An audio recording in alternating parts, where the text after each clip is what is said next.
pack of cars come piling in as well. Yep. Coming light. Hello. Come back on him. That was incredible. Dude, nobody better. Nobody. Hell yeah, guys.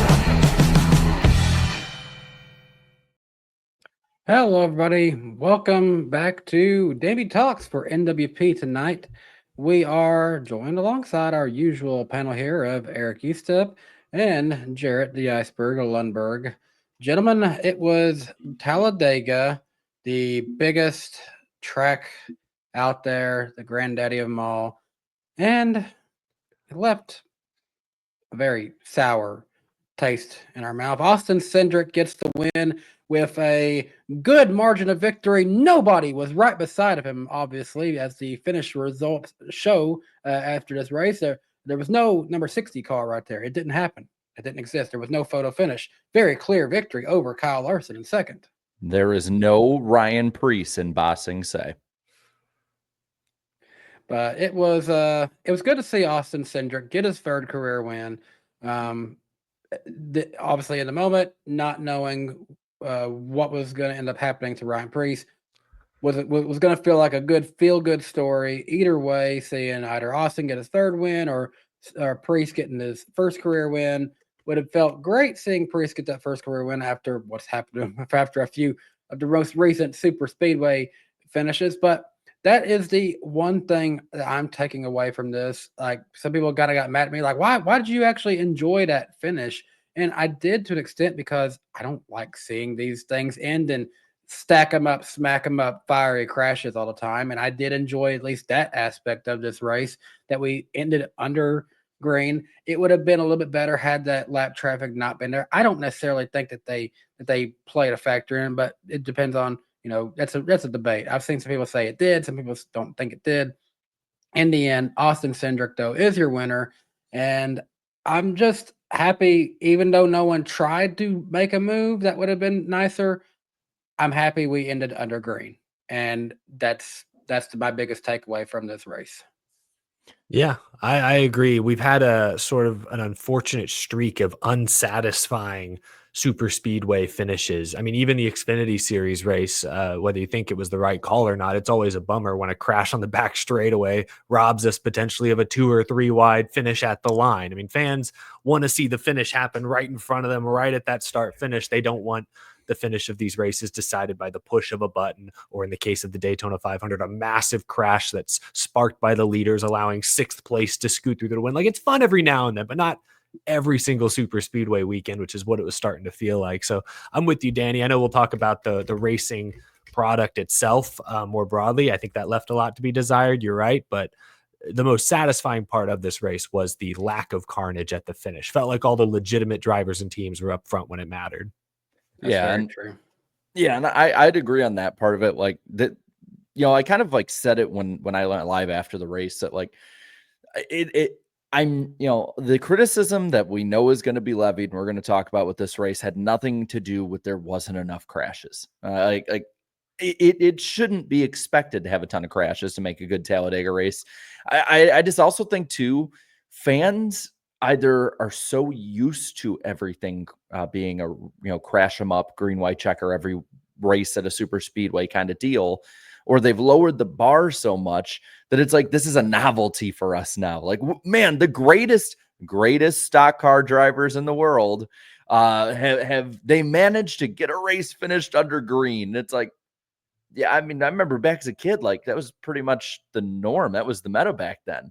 So I'm glad to. I agree. I'm just so surprised that it's like that's because I've noticed that like anyone who talks ill of this, talks about people talking ill of this race are like, well, we had a clean finish and they didn't crash a bunch. That's why you don't like it. Apparently, they didn't crash enough for you. And it's like, no, that's not it.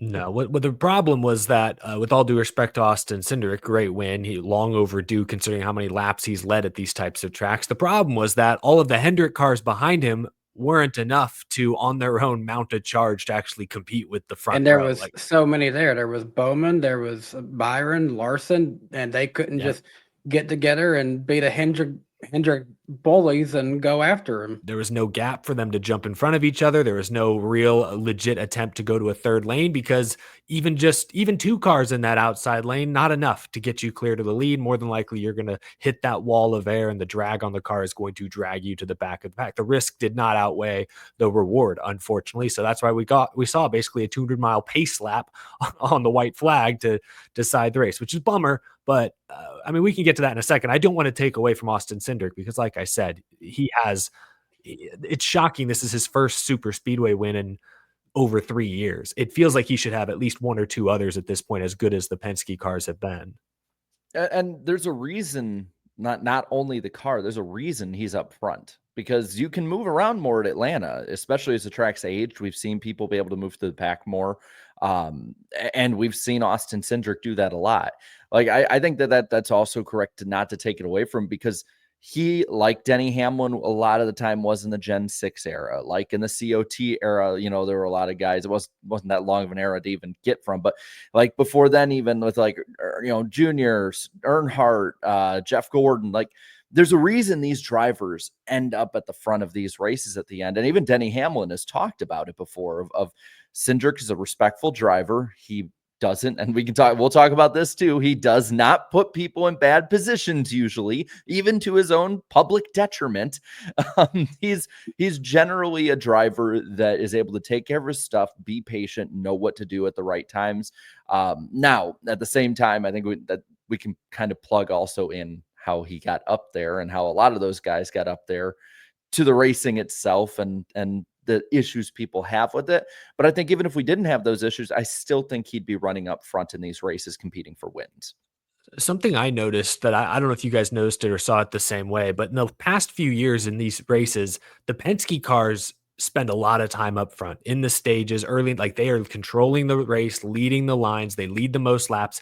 That wasn't the case at Talladega. Logano to a degree was up there for most of the afternoon, but like Austin Cindric, they mentioned it in stage 3. He lingered around 20th, 25th, saved as much fuel as he could to help cycle to the front. Ryan Blaney in stage 1 was trying to do the exact same thing, but got caught up when they all crashed on pit road. Unfortunately, didn't work out for him. So I thought it was interesting that the Penske teammates all seem to employ, maybe minus Logano, a slightly different strategy, maybe a little more of a conservative fuel sensitive strategy, I guess. And it worked out. I mean, we've seen them win races the other way too, so I can't say one strategy is better than the other. But I thought it was interesting that Cindric I think he led 7 laps in this race, whereas like at Daytona, he led like 40. You know what I mean? Like that's just kind of, I thought that showed a clear difference in philosophy from one race to the next.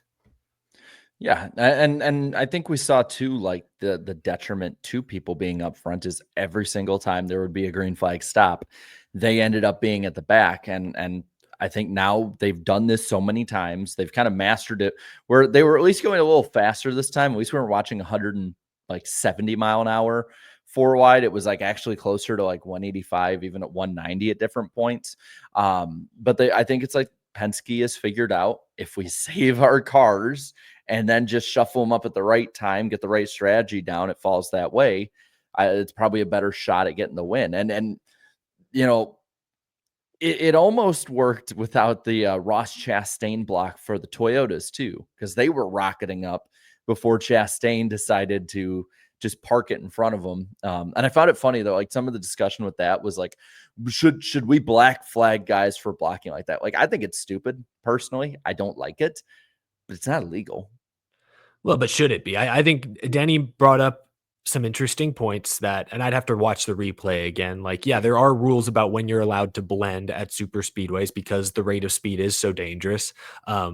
I think Ross Chastain's pushing it. He did not break the rules as they're currently written. The question is, could NASCAR officiate that more closely in the future? I'm kind of with you. And until we see a dangerous wreck, I say let him go for it. And if you're really that upset with a move that Ross Chastain made, wreck him. I mean, just drive through them. Yeah, you might wreck yourself. That's a risk they're willing to take. That's a risk you'll have to be willing to take. Either way, you put it in your memory banks for later. I mean, remember when Daniel Suarez, I think at was it last year or was it this year's Daytona 500? He lost the draft somehow. The pack swallowed him up. He got in the middle lane. Yeah, it was last year. He tried to get in the middle lane. And and he tried to move up in front of BJ McLeod and wrecked himself. So like that's always a possibility as well. Like what Ross did was, again, high risk, high reward. Like it could have gone really bad, but if it had gone bad, Ross would have paid the price too. Yeah, I think it would take something as stupid as the Kevin LePage deal to really get NASCAR to step in and do something like that. I don't think they're going to be worried about this too much.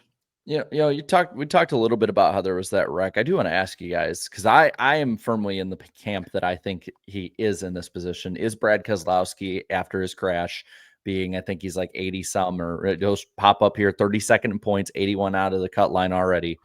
Is Brad Keselowski in must-win territory already? I think so. he is. Oh, yeah. I think so. I would have said that even before Talladega. Like Talladega is one of the races I thought he could win to get himself in. Right. I thought he could at least make up some points, like because we saw like Ty Gibbs, he looked dead in the water, and now he's just borderline top 20. Maybe stuff happens, whatnot. Yeah. That team's should be a good team. You'd think like if Talladega is a place you can make up like 25, 30 points in one race really quickly on the cut line, on different drivers, make up a ton of positions. I think him getting crashed, I mean, to me, it hinges all on Atlanta and Daytona the rest of the way. Like he might pop up, yeah, but that's not a guarantee. Yeah, I mean, like that's the problem is like if all the RFK racing cars were up front, like leading laps and contending, like the 2311 cars are, for example, then I'd say maybe I'd give Brad a good shot of stealing a win somewhere or going on a Ty Gibbs type tear and getting back into contention. But the truth is, the RFK racing cars outside of the super speedways are like 8th place at best. Like Chris Buescher's been solidly chugging along, getting top 10s. But if you look at his numbers, he's led 2 laps all season. 2. That's all. He's not getting stage points either. He's got like less than 20 stage points on the year, and that's their best guy at this moment. So like, yeah, beyond the super speedways, it would take a miracle, I think, for RFK Racing, for Brad especially, to win his way. And he is good at Texas though in this car. He's been very solid, good average finish. So like, I don't want to, I'm not saying he can't make the playoffs, but I agree that it is must win at this point. Yeah.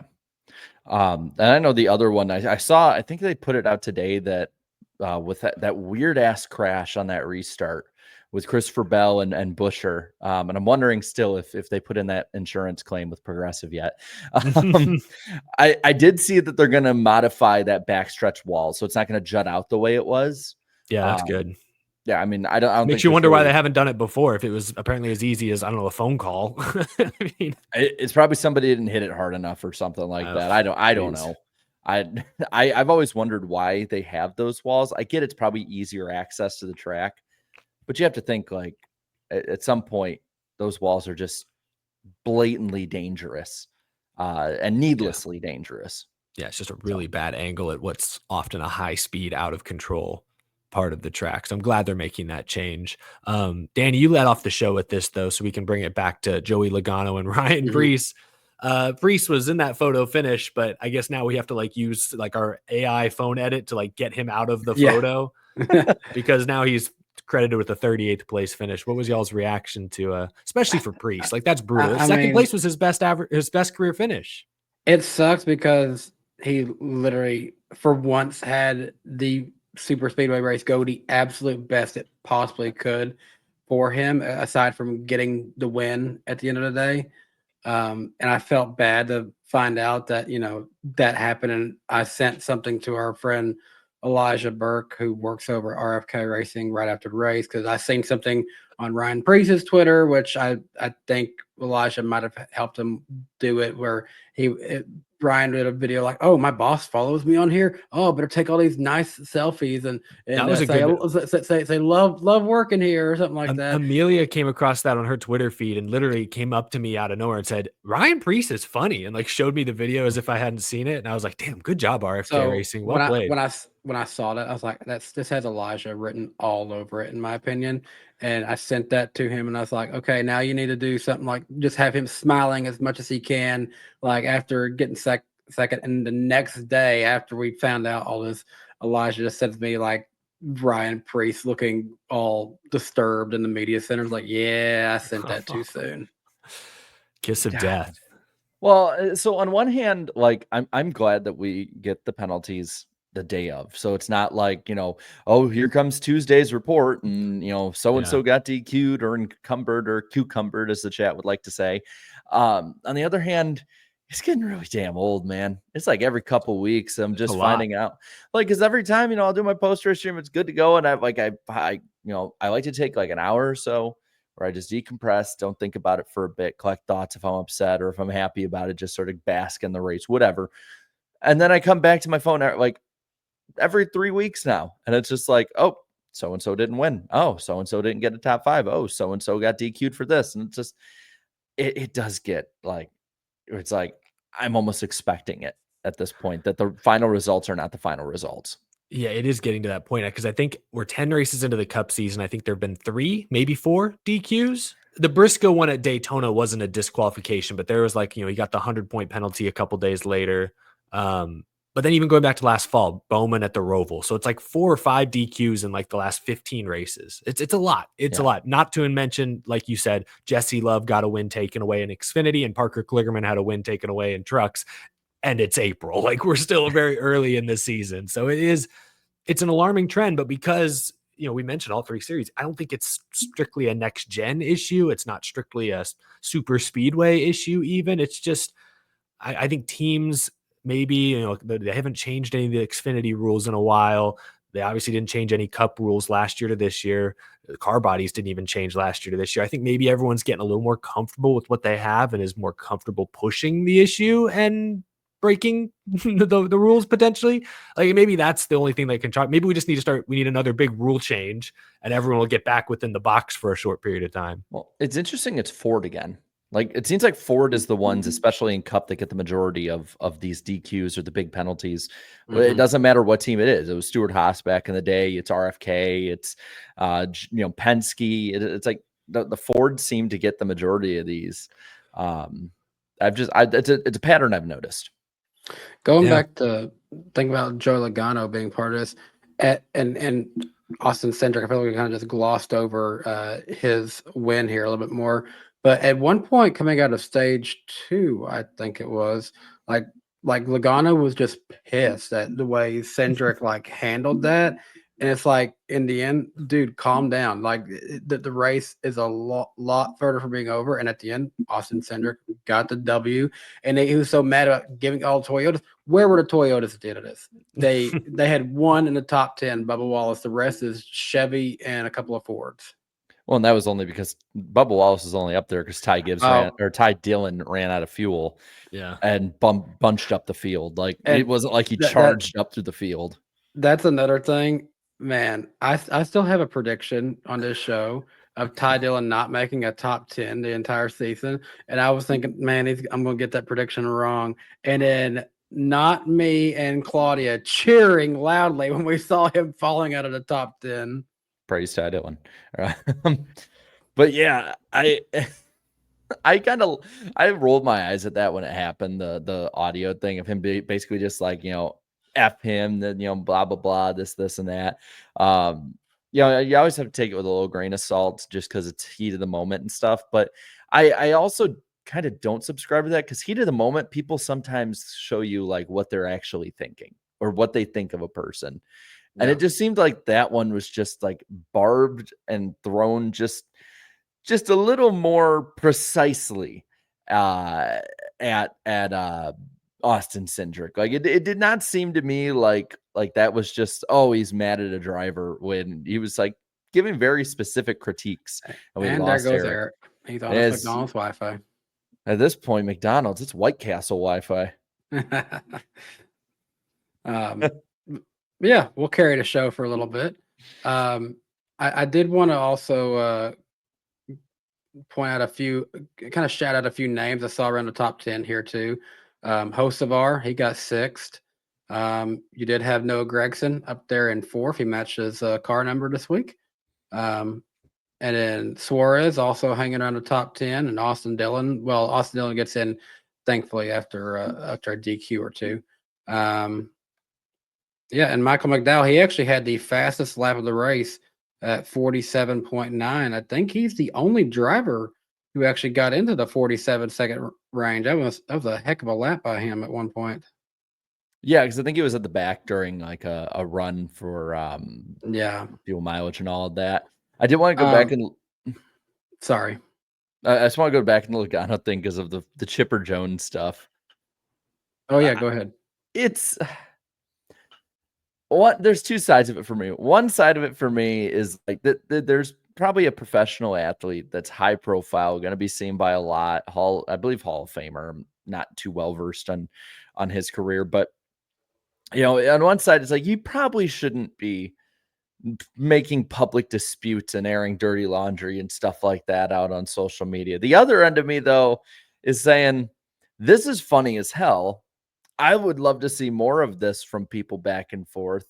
And if you're going to say something over a public radio, you should expect public criticism from people. So I honestly would love to see Chipper Jones just rant over and over and over again about NASCAR stuff.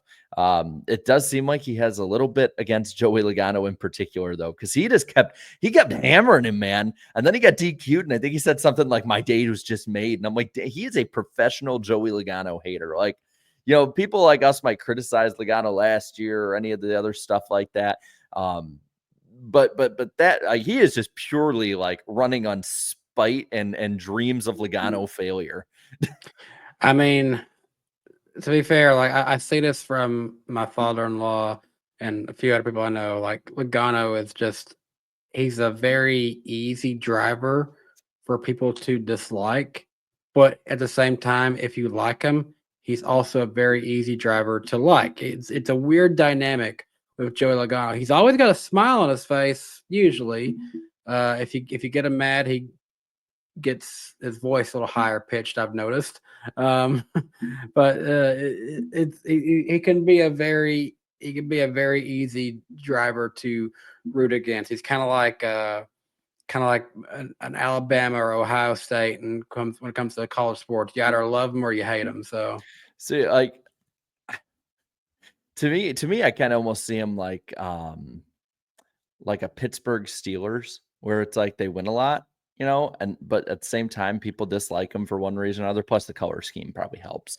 But man, I want to see more of that. I want to see more people going back and forth on social media like that and in person more. Because I think Logano at one point said like, yeah, whatever he has to do to stay relevant. And I was just like, that's great. Like, keep putting gasoline on the fire. I want to see more of that. Like, I would love to see that kind of stuff, because drivers nowadays are so just adverse to any kind of controversy at all, because it's very, the sponsor driven side is so much more important. Social media will blow up at any little thing. People are just a lot of times are very soft, and we don't really see it in NASCAR as much as we see it in other sports, where people just start beef and go at it. And if it means that we have a former baseball player go against the defending champion of NASCAR, and the defending champion throws barbs back, I'm all for it, because I know from the past, Joey Logano can throw it back to people. He's not somebody who's just going to sit and take it. Anyone remember his fire suit in the family comments about a decade and a half ago? He hasn't slowed down since. Jarrett, just keep talking. That whole sentence you just gave NASCAR so much reference right there. Yeah. I've been featured on there a few times. I appreciate it. I just heard Joey Logano can throw it back and all kinds of other stuff. Yeah, man. That I guess everyone go tag him. Now everyone's in the chat saying, "Hey, yo." Hey, I wasn't the one that noticed it. Brett's getting on that dirty stuff. Yeah. Update on Eric. He just told us he's trying to get everything restarted, but it's taking some time. So, real quick before we move on and talk about fuel mileage and stuff a little bit, just want to point out, I'm trying to tell if this is accurate, but on a NASCAR website, it shows me the standings, but I can't see playoff standings, only driver standings on here. Mm-hmm. It now says Austin Cindric moved up eight positions and is now 14th in the driver standing. Let's not forget that earlier this season, he was showing a lot of speed and hanging around the top 10, even top 5 a lot to start the season off. But he had that 50-point penalty after what Mhm. was it, Circuit of the Americas? Yeah, because And of the intent wreck. so yeah, so he was in a situation where he really had a hole to climb out of, and now this win, and the driver standings even showing him in 14th, like he's showing that he's got a chance to contend this season. So I'll be interested to see. This has really been, I think, Austin Cindric's I don't know, coming out party, if you will. Like this has been the year where we start to see who Austin Cindric really is in terms of a Cup Series driver. And I mean, I'm happy to start seeing him consistently saying, "Hey, he could, he could win." Like last year, he surprised some people at Gateway with he was in the right place, right time when Blaney ran out of fuel, and maybe now we're going to start seeing him, actually beat a guy a little bit and be a third Penske car out here getting wins too. Well, I believe he'd be, I think I saw somewhere he'd be top 10 in points without the penalty. But I said the other day that I think that he is somebody who you could probably see being a surprise round of 8 driver. He's Yep. pretty good at a lot of these tracks that are in there. Won at a couple of them now.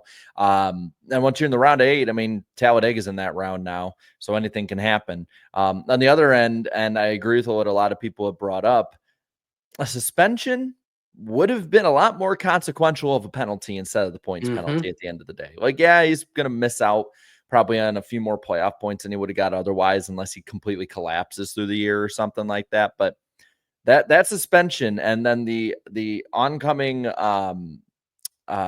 debate of whether or not to give him a waiver based on the new rules, that would have been a lot more consequential after he gets a win and how he's been running so far. So I think if you're Austin Cindric, you also got to kind of consider yourself lucky that NASCAR only did that point penalty.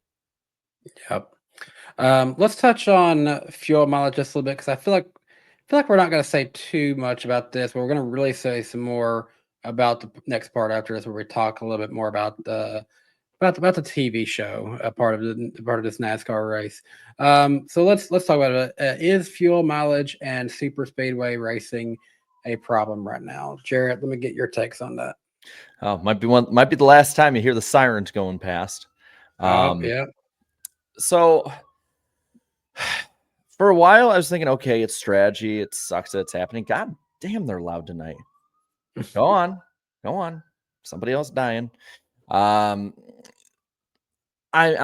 so done with it. I'm so done with the fuel mileage, the racing itself. I think we can tie in the racing itself too on this part. It just sort of waters down the whole race to me. It's like when they're not racing hard, it looks cool. We got plenty of eye candy. It's 4 wide, but it's just, and everyone's like, well, it's not a train. Well, at least in the train, they were going full wide. And then if they had a plan to move to the front, people could. You really don't with this. I would like to see someone go full bore and just go all out, gap the pack, and fly ahead and see if maybe they can make up time that way and see if that would be better. I get people are like, I would rather make it look cool. I don't think it matters either way. It still sucks either way. The racing itself too is why I think they fuel save so much, because you can't pass. Like we just talked about it about 20 minutes ago, that the Hendrick cars were set up to draft past if they wanted, but they couldn't, because they could not pull out and pass because they would just drop straight to the back the way it is. It's at this point, it's just frustrating for me because you can see each problem and how they're connected to each other. And I guess unless you're somebody on the NASCAR payroll, like it's not exactly the most compelling form of super speedway racing. It's just not compelling at all to me. I kind of knew that whoever was in those the leader of the first 2 lines was going to win. And I knew that we were going to see fuel saving for 70% of the race. Like what is really compelling about that? If I wanted to know on the last lap which person was probably going to win, I'd go watch Formula 1. Hey, I'm back. Sorry, guys. PC went through a full restart and then some. But I was able to still listen to most of what y'all were saying. And I want to both agree and disagree with what Jarrett just said. And I did miss some of what he said. So apologies if I tread over ground we've already covered. But the fuel mileage racing, I don't have a problem with. And I heard you mention like the train was one thing, but at least they're going full bore. I would prefer fuel mileage racing and a pack in the stage over the train. But, and you brought up a point, this is where I agree with you, at least under the old rules packages that sometimes resulted in the train, when it was go time, teams could line up and actually go. Whereas now, obviously, it's much more difficult to line up and mount a charge unless you're in one of the first 2 or 3 rows. So, what I found interesting was I watched, and maybe one of y'all brought this up, I don't know. I watched the beginning of NASCAR's YouTube channel's live stream. This week it was Steve Letarte and Jeff Burton. And Yeah. the opening minutes were a doozy. Let me just say that. But I think it was Burton made the comment that, like, how is this not exciting to you? The green flag pit stops that are coming up are going to decide who wins this race. And he That's wasn't saying the that point. sarcastically. He said that, like, this is an exciting moment of the race. You should all be on your feet. And I said, and in my head, I'm like, in what universe do I want a Talladega race decided on pit road? Team sport and all that. Victories are important, but like, I don't want any race, honestly. I don't want the pit crew to decide it. Ultimately, they can have an impact for sure. I want it in the driver's hands, especially at Talladega, where Dale Earnhardt became a legend. Him being a crew chief, I can get how that excites him. But Letarte, him, Steve Letarte as a crew chief, I get how that excites him. For sure. Me as a fan who is sitting in the stands, if I'm at Talladega, I am there because I want to see someone working hard in the car to have a Earnhardt 2000 moment and go from what was he like? How far back was he? 20th. He's like 20 with the 4 to go and in 20th 3 to laps. first, or like Earnhardt Jr. in 2010 nearly won that Daytona 500. He come flying from the back, sideways down the back stretch, nearly got to McMurray. But I want to see stuff like that. That's what I want to see. I don't want to see it won in the pits. I mean, I remember, was it 5 years? God, it's probably been 5 years now. Let me go to a track like Bristol and watch it won in the pits. So not Talladega though. Okay, so I'd made a video like 5 years ago breaking down why I thought Denny Hamlin was so good at Superspeedway racing. And I'd pointed out, if you watch the 2020 Daytona 500, if you watch that race in 2020 at Talladega, watch Denny Hamlin in the last 2 laps of those races. Watch him get passed for the lead, watch him regroup, work with people, work the draft perfectly, and go for the win. I get that we don't remember the 2020 Daytona 500 ending other than the Ryan Newman crash, but that race was awesome. And Denny Hamlin's driving in that at the end was a masterclass in drafting and patience. And we're not going to see that with this kind of package. What we get with this kind of package, to me, is it is the least compelling form of super speedway racing I think I've watched as a fan. Because like I said, the last 2 laps, unless somebody like Ty Dillon ran out of fuel, I knew that one of the 2 at the front was going to win and nobody else could make a move. The fuel mileage part for me, I see it as no different than the train racing, except it's just eye candy because nothing's happening either way. And I think the solutions here, again, I'm not going to pretend I know how to fix the car itself, but more with the result I want to see the pack spread out. Like, it sounds counterintuitive, but the pack spread out, you can get bigger runs. Look at that run Austin Cindric got at the end of stage 2. It was because there was actually a gap and he was able to form that run up at the end. It was like the only big run of the race that we saw anyone have. Get them spread out a bit. Make handling a bit of an issue too. I think the reason that they're so heavy on saving fuel is because it does matter how much you have to pit. Make it not matter as much that you can work your way back up. I don't think you see as much fuel saving. Yeah, you're exactly right. If it becomes less of a track position race, there's less stress about fuel. Still some because of how tires work, and you can do, this fuel will still matter to a degree, but yeah, less so. It's funny to hear you talk about Denny Hamlin. And you know what? He is actually the perfect benchmark of super speedway racers over the last few years. And I went to went to driveraverages.com and I just was curious about how Denny's done at super speedways in general. Now it's not showing me Atlanta results because it doesn't consider Atlanta to be a super speedway in its factors here. So I'm just going to read off from 2018 to 2020 his results. 3rd, 14th, 38th, 4th, 1st, 36th, 26th, 3rd, 1st, 4th, 3rd, 1st, and that's all of from 2018 to 2020. So huge factor. We get into the next gen era, and Denny Hamlin becomes 37, 18, 25, 5, 17, 17, 26, 3, 19, 37, 38, 10, 24, And I'll 21. bet if you look at the laps led, I'll bet there's a drop off as well. There is a significant drop off. I think that the most laps he has led in this era was October 2022 at Talladega, where he led 20 laps. Other than that, he led 7 at Talladega this past weekend, 6 in a Daytona 500, but he had 2 races in a row where he led 0, a race where he led 4, 10, 3, 12, 7. And again, during that period from 2018 to 2020, a whole lot more. If, quite frankly, one of our best modern day super speedway racers is struggling like this, that says a lot more than people may realize about this car at super speedways.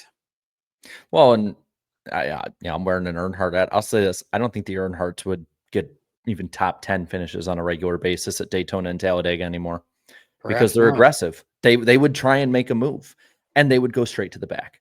I mean, I was listening to Dale Jr. talk about it, and he said, if I was racing, I wouldn't pull out. Why? I'm running 5th. Like, do I want to finish 25th? Like, if no one can make a move, then why would you even attempt to? And the part that I brought up, I think last week when we kind of touched a little bit on it was that to me nowadays, because of where NASCAR has put them on the schedule. Of course, you have the Daytona 500. You have, I believe, 5 of the 9 races on network TV are on super speedway races. Like, to me, when it comes to fan outreach and growing the sport, super speedway racing, NASCAR has made the most important form of racing when it comes to growing the fan base. And yeah, it looks nice, but then once you know what's going on, it is utterly boring. And yeah, it's a Trojan horse. It is. That's a great way to put it. And I don't get the fact that have they really changed anything with the super speedway package since 2022? Have they done anything outside of super speedway testing since that Daytona test in 2022? I can't think of anything off the top of my head, except maybe they've added an extra bar inside the car somewhere, but chat would have to let us know. And maybe they've done one, right? So like the super speedways are okay. Atlanta, we'll just say it's its own beast because this track was designed for this car. Mm-hmm. So super speedway, Daytona, Talladega, 2 of the most famous tracks in the world in all of NASCAR. Racing is mediocre at best. Short track racing nowadays, awful. Lower end intermediates like the 1 mile-ish and even the Darlingtons now 1 1/3, not exactly the greatest. So, road courses, really not all that good. COTA was fun, and I'm hoping maybe that means that it'll get better. But when 3 of the 4 types of racetracks are not good racing consistently, I'm sorry, NASCAR, you failed with the car at this point. It is the car. And I don't care if it's NASCAR, the teams, whoever. I don't want to hear a damn thing about saving money and cost cutting when they won't put money into improving the racing product, which is at the end of the day what sells. I mean, something I said on my show today is like it is wild that as an industry we make over $1 billion annually from TV alone. That's not including ticket sales, merch, license, all that other stuff. Just from TV, 1.1 billion. And yet nobody wants to spend any real money to make any big changes to the on-track racing product. And it shouldn't all be on the teams, and it shouldn't necessarily all be on NASCAR. I think both sides need to meet in the middle somehow, some way. And right now there just is not that collaboration. I wonder if it's still some animosity spilled over from the charter negotiations last year, but nobody seems to want to play ball with the other. And unfortunately, the fans will suffer. This has been the thing though, before even the negotiation period. Like they took shortcuts. NASCAR did take shortcuts. They used more simulation stuff. Oh, yeah. I get because of COVID and all that. Okay, you pushed it back a year. If it's not ready, push it back another year. When people are clamoring for the Gen 6 back, no matter which Gen 6 package we have an issue because that car wasn't really that good either. Like everything, and I saw this, I think, on Reddit, so I don't know who to credit, but if you're watching this, I think you said it perfectly. Everything the next gen is everything that every fan said the COT was going to be. COT might not be the greatest car ever. I think it followed the greatest car ever, and because got overhated, might not look great, but raced well. It was ugly. It was ugly, but it raced really well. You go back and watch a lot of those races, especially like past 08 when they were really ironing stuff out. Like those are really good races. There's a lot of really good races in it. And especially once they had their hands and arms fully around it by 2011, 2012, like they had something and then they went away from it. The Gen 6 ain't that. It had some good races. It had the ability to race good at a lot of these tracks. Wasn't the greatest. I almost think like, can we just take an Xfinity, which is basically a COT car, an Xfinity Series car, or a 750 package Gen 6 and just race it everywhere else outside of intermediates, and we'll do the next gen on the intermediates until we figure out how to make it race good on literally every other track. So you're saying let's 07 this thing. Screw it. I don't care how much it costs them. Screw it. All of them. You're making a bill, like Eric, you're saying $1.1 billion a year. I think we can spend a little money to fix this shit. I mean, for real though, at this point, it might make more sense for us to be in a situation where we were towards the end of the Gen 4 era, where the Cup and Busch series had the exact same looking car, but there were mechanical differences between the two. That's probably where we need to be at this point. It could even just be a horsepower difference because I think Xfinity, it's like 650 is what they cap out at. If we go to 750 or more in Cup, boom, there you go. That's enough of a difference. I say give Cup 800, honestly, and call it a day. Give them $1 million. Add horsepower a bit, softer tires on top of that, and whatever else you have to change to make the cars more difficult to drive. I feel like if we just keep chugging away at that, we'll start actually seeing some results. But I think that what I'm worried about is the car is just fundamentally broken, and we have to go back to formula on this one. Yeah, and I don't want to do that. This car is obviously not good long term, but I'm scared of what they will make if they try to do it again. So I'm like, at this point, let's just be what NASCAR used to be, where your top two series had the same looking car. Honestly, as a NASCAR fan, as someone who collected diecasts, that was the fun of it back in the day, of being like, oh, what series is this? I got to really, look at the logo on here to know. Yeah, I mean, when I was a kid, I remember my grandpa gave me a couple, my dad did. And I was like, oh, I'm gonna need to find these cars in the track, and I never could. And then one day my mom was like, well, there's more than one NASCAR series. Why don't you watch this? It's the Busch Series race. And I'm like, Junior's that's Martin Truex Jr. And I'm like, holy crap, it's a whole new world. Yep. Me discovering Brad Keselowski in 09 as a junior fan, and he was in the 88. But I'm just kind of getting back to it. This is going to be the talking point for years at this rate. I mean, if I get this is NASCAR's baby, but listen, if Brian France can admit defeat on the COT for a lot of things, and again, I think a lot of them over embellish, but if he can admit defeat on that, that's the one thing he can NASCAR admit defeat here, and like we could get some actual results in some way. Like, can we listen? I get that they want their off season and all of that, and drivers don't like being at the track. Suck it up. You're a millionaire doing a dream job. All right. Like, there's a lot of people that watch that this is their only opportunity to take a vacation. And I think they would want to see something really, really damn good on that. I don't take this, we can't spend money on it, or I don't want to put in the time at the track, send the Xfinity driver to do testing. No, like we need to get the big boys out there, because it's a big boy industry, big boy job, and we need them to be able to wheel this thing and actually make moves. When they're admitting defeat running third right behind the leader, we have a problem. Yep. You hear that, Elton Sawyer? 67 lead changes my ass. I love that. They're just literally back and forth every couple laps, and green flag pit stops and fuel saving. And it's like, but the lead changes. So there you go. It's If we The want to talk gaslighting is about off, unchecked. It's been terrible this week. if we want to talk about exciting lead changes, rewatch the '09 Aaron's 499. Now that was full of actual lead changes. Go and I watch should- the Xfinity race on Saturday.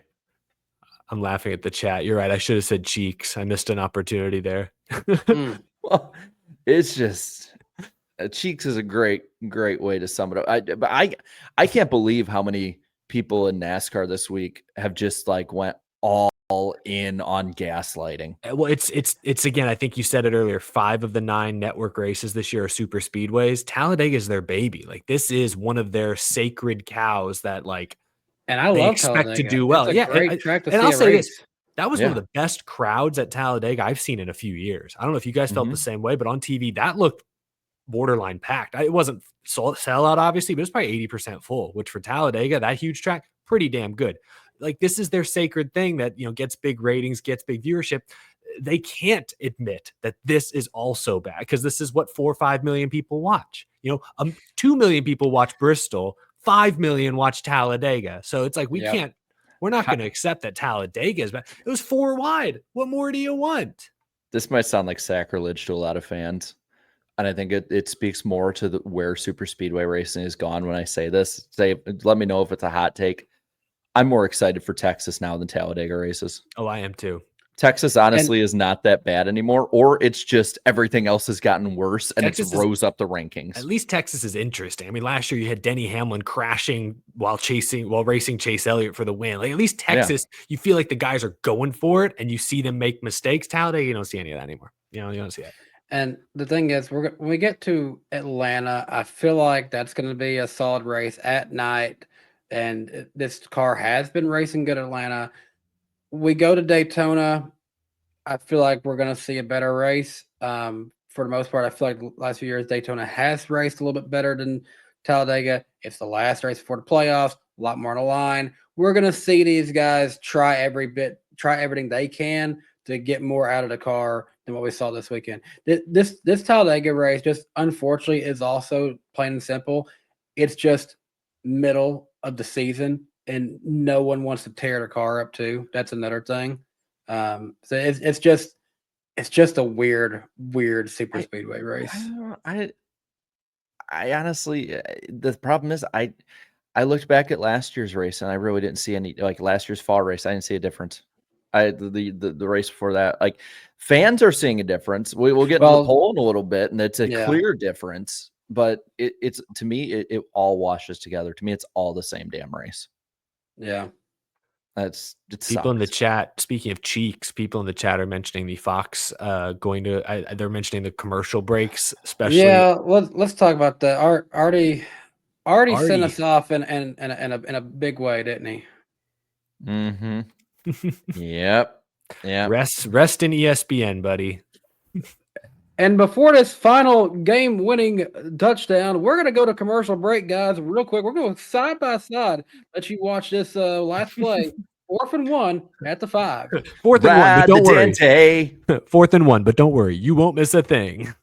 Misses the play in the transition to commercials. Yeah. Like they've missed Rex before. Yep, oh, literally. Man. That was a Fox masterclass. And I know that's another thing too. Like, that's on top of the racing side of it. Not as many, but it's the same. It's a lot of the same people that are just like, NASCAR's always had commercials. I'm totally not talking about a former NASCAR driver in any way possible. But like, that's like, I don't know why you're upset. I don't know, because I had 2 commercial breaks in the last 15 laps of Talladega. Yeah, they came back from side-by-side commercial with 5 to go. I know Talladega is a big track, but that's like 3.5 minutes of racing. 3.5 minutes is not enough time to build up the stakes, explain what's happening, set the stage. That's not enough time to do all of that and effectively call the finish and get the audience emotionally invested. That was malpractice from Fox to do that.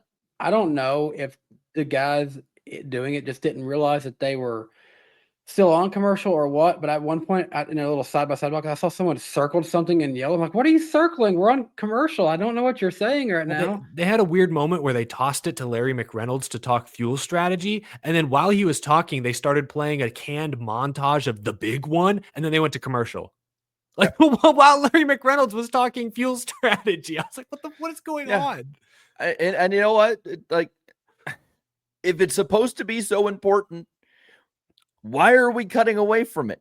It's just over and over. It gets the same damn thing, and it just gets worse. I don't even blame the booth anymore, because how do you get into a rhythm like that? You're going to commercial every 6 minutes.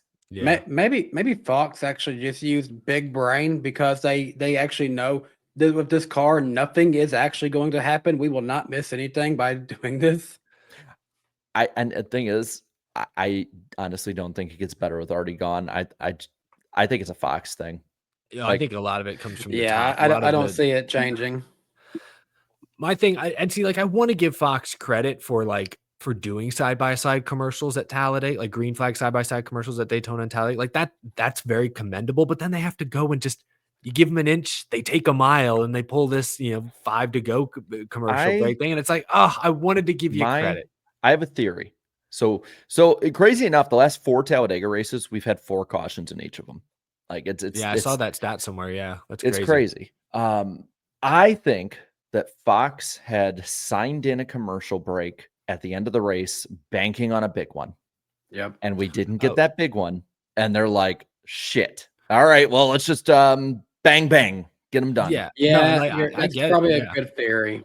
Oh, it is. It was absolutely contractual. They were contractually obligated to show commercials with 6 laps to go. 100%. It's just, I'll bet there's nothing in the contract that says it has to be shown with 6 laps to go. They could have had a bit more foresight, but they were holding off, like you said, for that big wreck, hoping to fit a few more breaks in there. Like, yeah, that's what I'm saying is I don't want to fully rip them to shreds, because I think their heart was in the right place at the start. Just execution at the end was bad. And even we started this with Artie Kempner. Is it Artie's job to determine when the commercials play? I'm not exactly sure, frankly. I mean, he didn't sign those contracts. Some Fox executive signed those contracts. He's just there to try and execute them day of, best to his ability.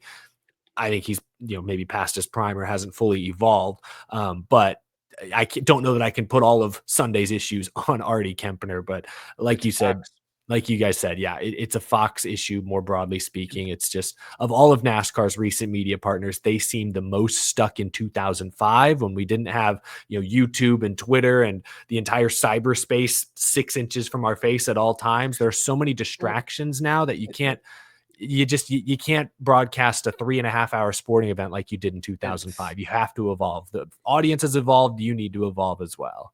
It's just really unfortunate. It's borderline it's just annoying that when you're getting that invested, you're so interested in what's happening on the screen, you're so interested in what's being said, that someone just clicks insert ad like that. I mean who would do such a thing like that? Did you just do it, Danny? Who would possibly do such a thing like that, Fox? I mean, what are you guys thinking right now? Well, and apologies to any of our live viewers who may have just gotten an ad.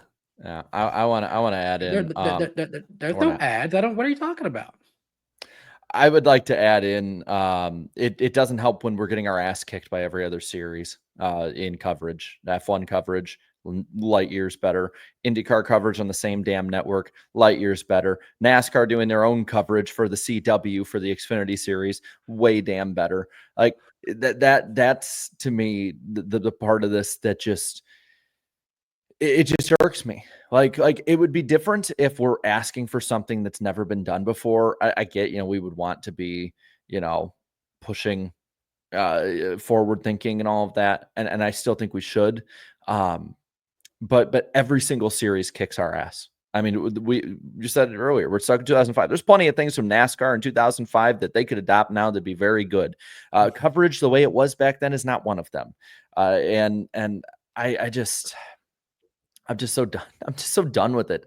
I'm glad that we are 2-3 weeks away. We are 2 points races in the All-Star race away from something new. Like, because that's what Prime and TNT will represent, is we were getting something new.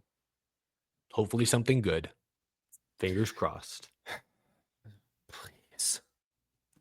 Oh God. All right. Well, what else we got to talk about? There's something we got good to talk about, right? Let's talk ratings real quick since we're on the TV front. Never mind. real quick before we, that's no better to talk about. Before we do that, just in case anyone was kind of confused what happened, YouTube does have a button in here that says insert ad. I was just playing along with it. Oddly enough, my wife Claudia just said it was a Cane's chicken ad for her.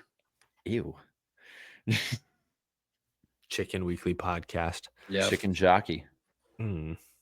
I Don't pretend you know what that means, Jarrett. Remember, we're 60 years old in internet years. I do not get the reference. I'm Back in my day, we had a dislike button. Eric. still do. Eric, do you still have that old man beard from season 1? I don't think so. I don't know where that is. I wish I did because it looked so real. And the chat goes off. Yeah, what the ratings look like? Did that get better? We scored a 2.2 rating this weekend with 4.041 million viewers. Viewership is down 6% from the 2024 race. Rating is down 10%. We're down 14% in viewership over the last 4 years of Talladega races. We peaked at 4.8 million viewers at the finish, and it was at the last commercial break. And this is the last big network channel race to be broadcasted in the Cup Series until Daytona on August 23rd, and it won't even matter for me because I think I'm going to try to go to that race. So you won't get one until the next Talladega race in October. Woo! Hey, but streaming just a few weeks away. Yeah, get your Amazon Prime, get your free shipping with them, and then enjoy the race. We need like an affiliate link on this show, if that's a thing Amazon does. Yeah, I'd be down. Yeah, What about the Xfinity race? I even added an ARCA thing. How'd those races do? Xfinity Series had 1.260 million viewers over the weekend, up 20% from last week's race. It is down 21% in viewership, and it is down 22% in ratings from the year before, which was on Big Fox. It's the first time in 8 years that the first 11 races of the Xfinity Series have actually topped 1 million viewers, and it peaked at 1.623 million viewers at the finish of that race. ARCA was also down 23% year over year. Sorry for that. Well, that's shocking. Was because obviously I've heard all week of the Cletus effect, and we saw the YouTube numbers he's done. But you're telling me ratings was last year's race on like Big Fox or something? I don't think so. That's surprising then. I mean, NASCAR did have like a lot of people. I don't know what the big number was, but I would have to think that it was closing in at one point. I saw on like 80,000 watching on their YouTube channel on his view only. So they had almost a third of the viewership of the total ARCA race on NASCAR's channel for Cletus alone. Damn. Well, and at least he got to finish the whole race this time and was, more or less in contention, which was good. Yeah. That was good. Yeah. Okay, maybe the poll is positive this week, right? Hey, maybe it is. Maybe. Well, what do we got? Well, 11,000 people voted on this poll, which is maybe middle of the road in terms of how many people participate. 8% people said this was a great race. 44% people said it was good. So we are slightly in the green in terms of net positivity, of 52% net positivity. 33% of people said this was average, and 15% of people said negative. So for the most part, everyone still says this was just an average or solid Talladega race. Not as many. The poll doesn't reflect it being as negative as some people may verbally say. For those asking for more options, YouTube doesn't give it to me. We used to have 5. Yeah, I voted average. It was disappointing for a Talladega race, but overall, I would say it was average. Yeah, it wasn't, because I was there. It wasn't. It's never going to touch the 2018 fall Talladega race, in my opinion. That one was just way worse. Yeah. Well, the interesting part is of the 13 polled races at Talladega, it was 12th of 13 all time. And it was the 4th straight race so far this year that was under 60%. Yeah, we've been on a rough stretch. Yeah, those Texas gonna pull us out of the gutter. Well, those being, by the way, those under 60% were Bristol, Darlington, Martinsville, Talladega. You either stay the villain or you stick around long enough to become the hero. That's what Texas Motor Speedway is about to become. Oh man. It's gonna put on the race of the year. We don't even know it. As for the comments here, first one's from Isaac. I'm not going to read the whole thing because part of it I can read next week with our guests coming on. But he says, I know we're giving next gen super speedway racing crap lately, but to be honest, I actually thought it was a very entertaining race. Still needs work, like the constant gridlock, but it beats single file train racing back in the day. And I just think I disagree on the sense that it was good, but I'll let people say their own thing. Let's look at the comments. Log Pug, not Pick, Log Pug says it's truly incredible how far Artie Kempner was able to make it and rise to become a director at Fox, all while being blind. It's inspiring, right? I can't wait for that movie to come out. Another docu pick. That's all we need. Napa Racing fan. Are they going to zoom in at Artie's face the whole time? Like, or are they just going to zoom in on the kids in the background? Napa Racing fan says today's Fox moments: cutting Larry Mack off, discussing strategy while showing the big one highlights in a reel and going to commercial. Also side by side with 9 to go until 5 to go. Let's see. Mango says the commercials would tend to go in the race is psycho work. Kitsune says it was a good race. You're all wrong, and you can meet me in the Waffle House parking lot if you disagree. Oh man, seeing how they closed down that one Applebee's that Mike Harmon went to, or something like that. I can't remember. Applebee's across from Daytona, right? It's closing or closed. Mm-hmm. Across from where?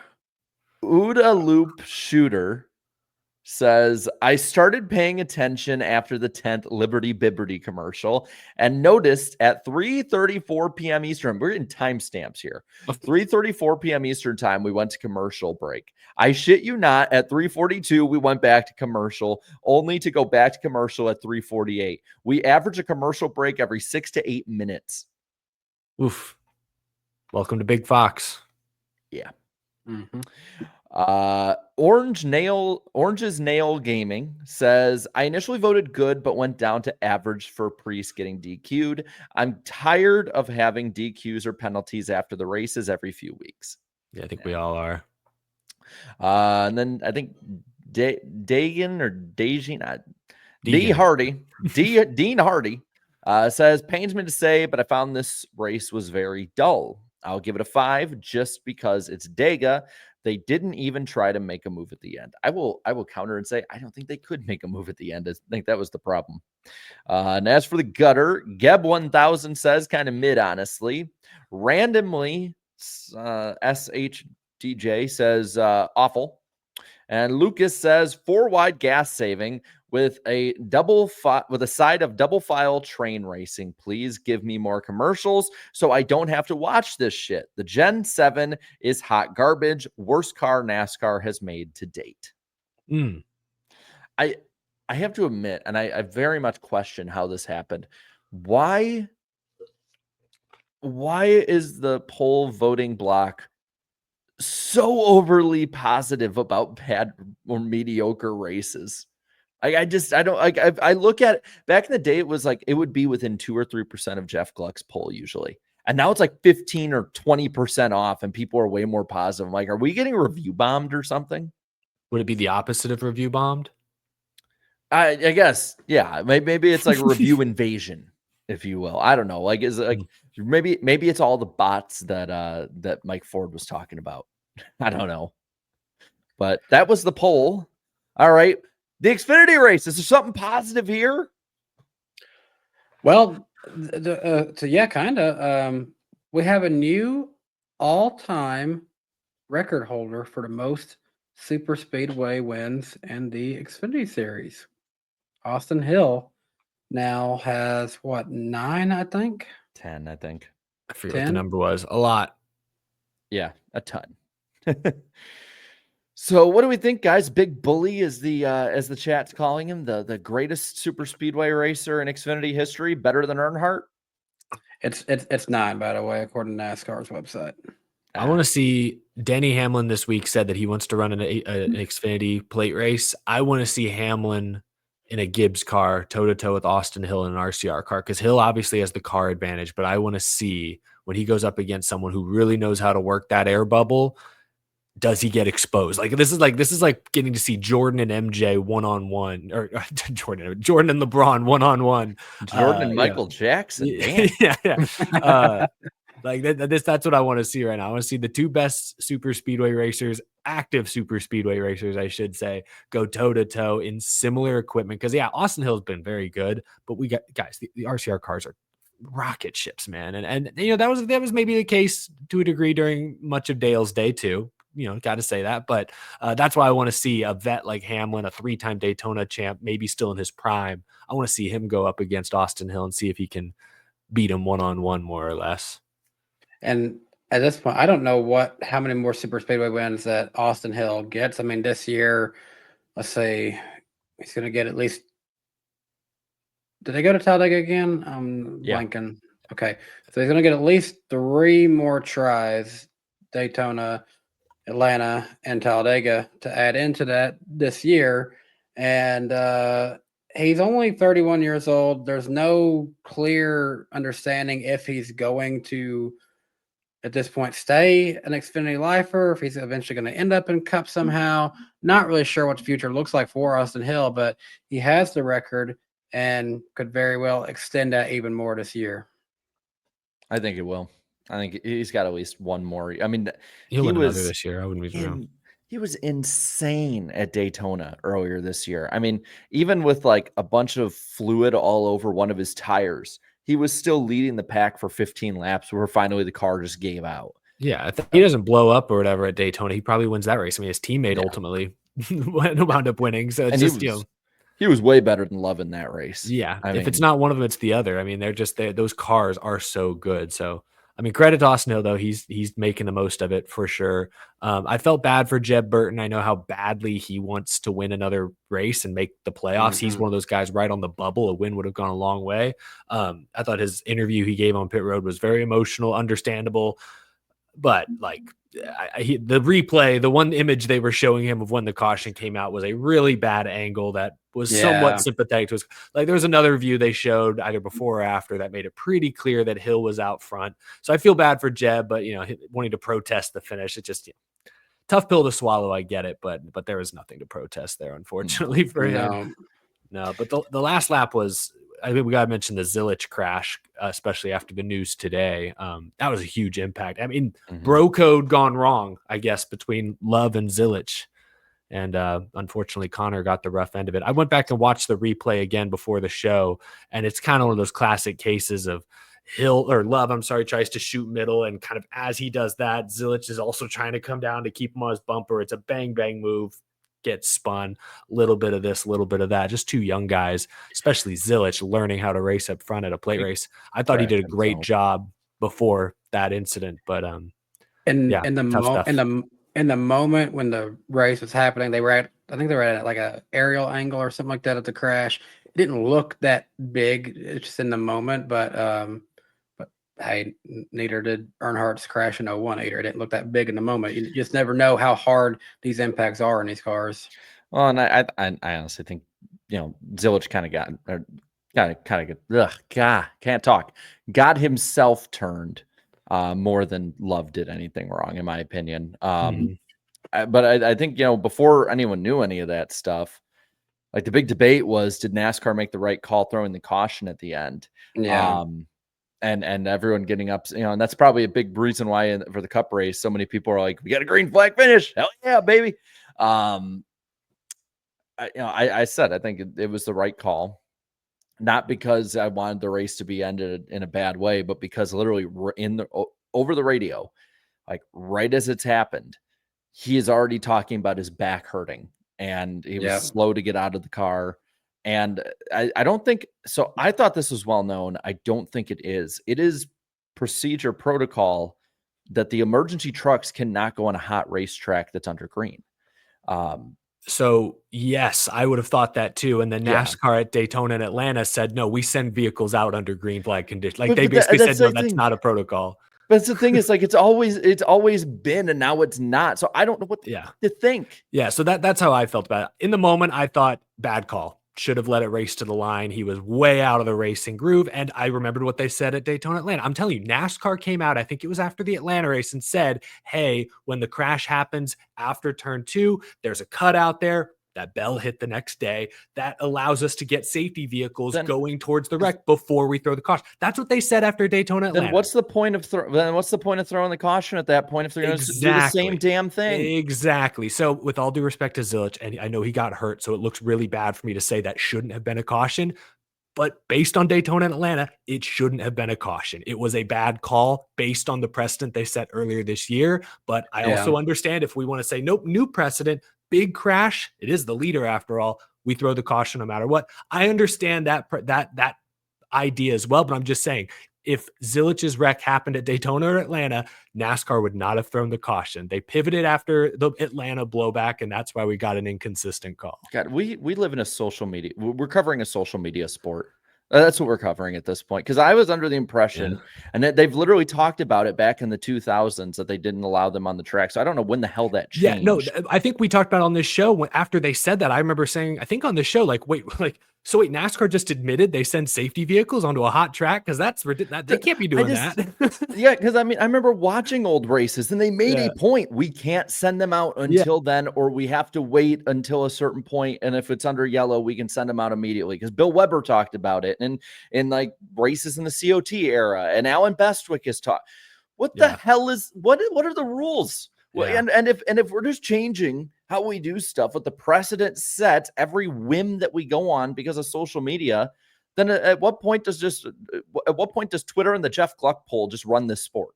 Like sometimes that's how it feels. I'm sorry, like it feels like NASCAR leadership and those up in the tower. It feels like we're just watching a bunch of spineless people just go by the whims.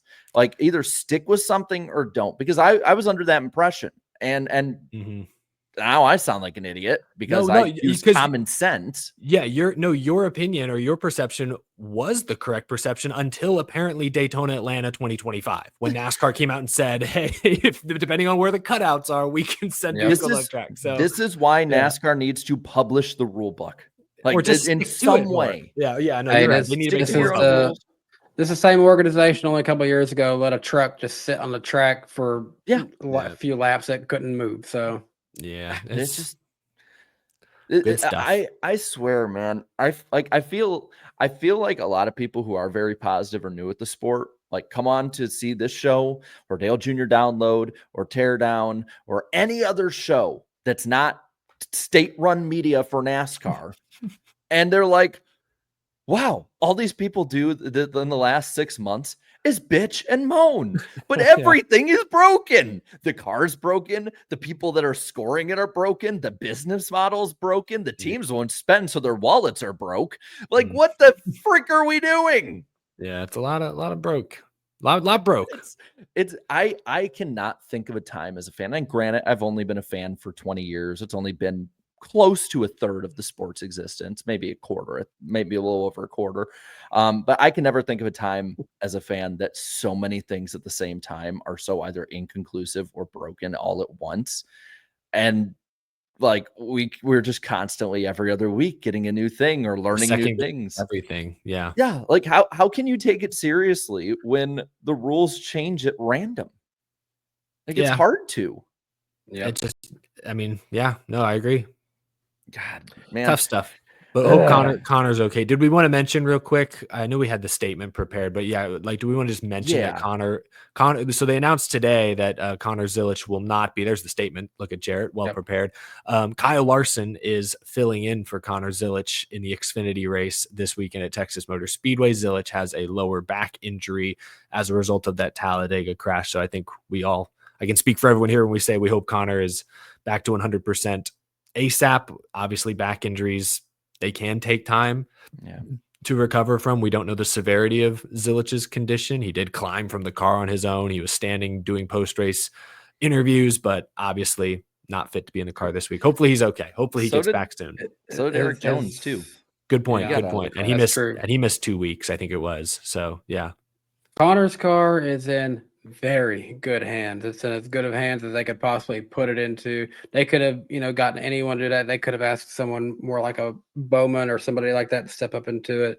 But no, they got they got Larson to step into that car and drive it. So you gotta expect he will probably be contending for the victory this weekend. Every race that Larson has gotten in the Xfinity Series, he's either won it or he's been in serious contention for it this year. And somewhat good news for his recovery too. After this week, it's 3 weeks basically till the next Xfinity race. The That's next true. one after is Charlotte. So Yep. there is a gap for him to recover too in that time. Great Yep. point. Yeah. So That's exactly what he needs. Yeah, that's good. Guys, it's getting top of the hour here. I think we probably need to go ahead and get into the first super chat stage break of the evening there. I almost set it up for something else, but I should. I know. I was like, are we doing this in different order? I got it ready. No. Let's start off. Jarrett, you can time me. Spencer Purcell, appreciate being a member of Danny B Super Fan for 46 months. Cletus P10 on 7 cylinders in ARCA. How about now? That sounds very Arca when you say it like that. Yeah, you're right. Palm Tree 82, appreciate $10 from you. Can't join tonight, but hopefully becoming an uncle is a good enough reason to miss. Enjoy tonight, everyone. I'll be watching tomorrow at work. So thanks for getting us through to midweek, guys. Hey, congrats on becoming an uncle, and we'll see you next time. Justin Drake, appreciate the $9.99 from you. Good to see you again, Justin. Somebody called a Wahambulance Joey Afric Logano crying again, all because his teammate wasn't stupid enough to allow Joey to Logano block again and kill the field. Damn. Chipper Jones, is that your alt? Wow. That's funny. Justin going all in on Logano here. Logan and King, appreciate the $4.99 from you. With Larson running the Xfinity race this weekend, does that take away from his 5 allotted races? I would think so. Yeah, I think it does. Yeah, I think so. Did he have 3 more that was on schedule? I'm not certain. Yeah, I'm not sure what else he had. He's done 2 so far, right? Homestead and Bristol. I don't think he's done any others. And he's done 2 truck races because he can have. Yeah. What is it? You can have 5 in each series, right? Yeah, but I think you have to do them before the playoffs as well. I don't think he had a full Xfinity schedule lined up. Yeah. Fred Dog 81, appreciate $2, and I'm not gonna understand this reference, but he says we need a Bob Pockrass as a square fella T-shirt. Do either of you guys know what is a square fella? Yeah, a Minecraft reference. I guess I don't. Now I'm just imagining Bob Pockrass as a Minecraft character. Fill in the gaps for us, Chad, if anyone knows what the hell we're talking about. Steven Gibson, appreciate the $5. This car is broken and we need to change it, but NASCAR doesn't give an F. I feel like if Ben Kennedy was fully in charge, we'd have that changed. I'm going to disagree. I don't think it's something that one person can decide. I think at this point, NASCAR is like run by committee, that it's like you can't. This isn't the days of Big Bill who can just sort of make a phone call. I feel like it's like even Steve Phelps, Commissioner Phelps, like needs the support of others to make things happen. Andrew Winslow, good to see you. Appreciate the $5. NASCAR are deserving of the lol cow of the week due to them not seeing the flaws of the next gen car. As punishment, they have to watch 550 races. What does that mean? 550 horsepower races. Just watch that Kansas 2020 finish on repeat. Never again. Never again. It's time, by the way. It's 3. All right, we're going to end with one more just because it's Andrew Winslow. He became a member of Danny B Superfan for a month, and he just said forever. Like from the Sandlot. Forever. Forever.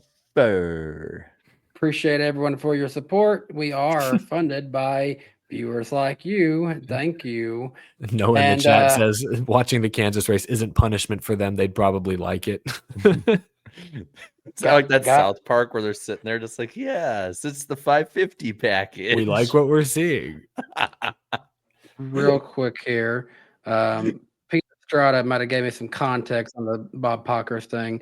He said that Bob asked Cindric why he was still wearing the wreath. Cindric basically said, why not? Jenna then said, Bob's a square fella. Square fella. I missed that. That's Interesting. kind of funny. Oh That's man. that's interesting. Guys, it's summertime, which means we can have some very beautiful days. Then all of a sudden, the humidity picks up, the clouds start forming, and then a thunderstorm strikes, and it's the lightning round all of a sudden. Just snuck up on me, man. Actually, a bit of a not slower one, but smaller lightning round tonight. Flash flood. Yeah. Just a couple things here. The PGA Tour has shown interest in Steve Phelps becoming their new commissioner or CEO, according to Adam Stern. So, if there's I someone... found out recently that I live like a few minutes down the road from the PGA headquarters. They're here in North Texas. Damn. They have a nice golf course, like actually up here by Prosper. I live near Prosper, where Busher's from. You should walk over and just commentate near their building the way that Jim Nantz does, just going, and we're here today, and we're going to walk past the PGA's headquarters building. And all I'm saying is, if I'm out at dinner and I see Steve Phelps in my neighborhood, we'll know something's up. I'll be the first to report. You're just gonna see Eric going live right now. Steve, what are you doing here? It's not what it looks like. He's holding up a golf club. I'm here to build Texas Mega Speedway. Get away from me. Oh, in that case, by all means. By the way, we also have the NWP channel, which we have episode replays of. So if you miss it, we'll be there. Plus, we have other stuff down the pipeline. North Carolina judge has denied Legacy Motor Club's motion for a preliminary injunction to keep Rick Ware Racing from making any moves with the charter that's part of their legal dispute per Bob Pockrass and others. That'd be crazy if Rick Ware's like, yeah, we weren't going to sell it to you for 2026, but we'll sell it to Colleague or someone else. We don't want you to have it. Yeah, just out of spite. They're like, come to think of it, we are okay with parting with this charter, but we're going to give it to somebody else. I did not, when we first started hearing the word preliminary injunction, I could not say it. I was get tongue-tied. I've said it so damn much and too damn much, it's just like second nature to me. So you're going to name your child preliminary injunction. It's going to be blank preliminary injunction Lundberg. Just rolls off the tongue. It's a beautiful word. Yeah, it's perfect. It's like middle initials, PI.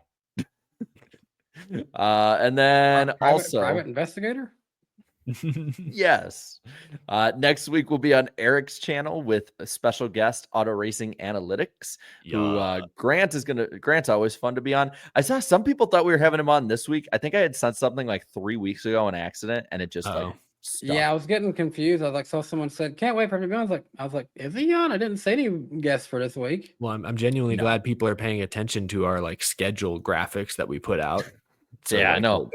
They are indeed marking their calendars, which is good. Thanks for holding us accountable, even though we don't hold ourselves accountable.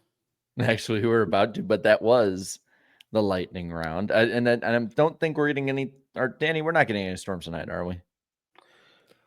It's honestly untelling at this point. You never know in the summertime. The forecast says no, but one could just. We weren't supposed to have rain yesterday, but started raining on us yesterday.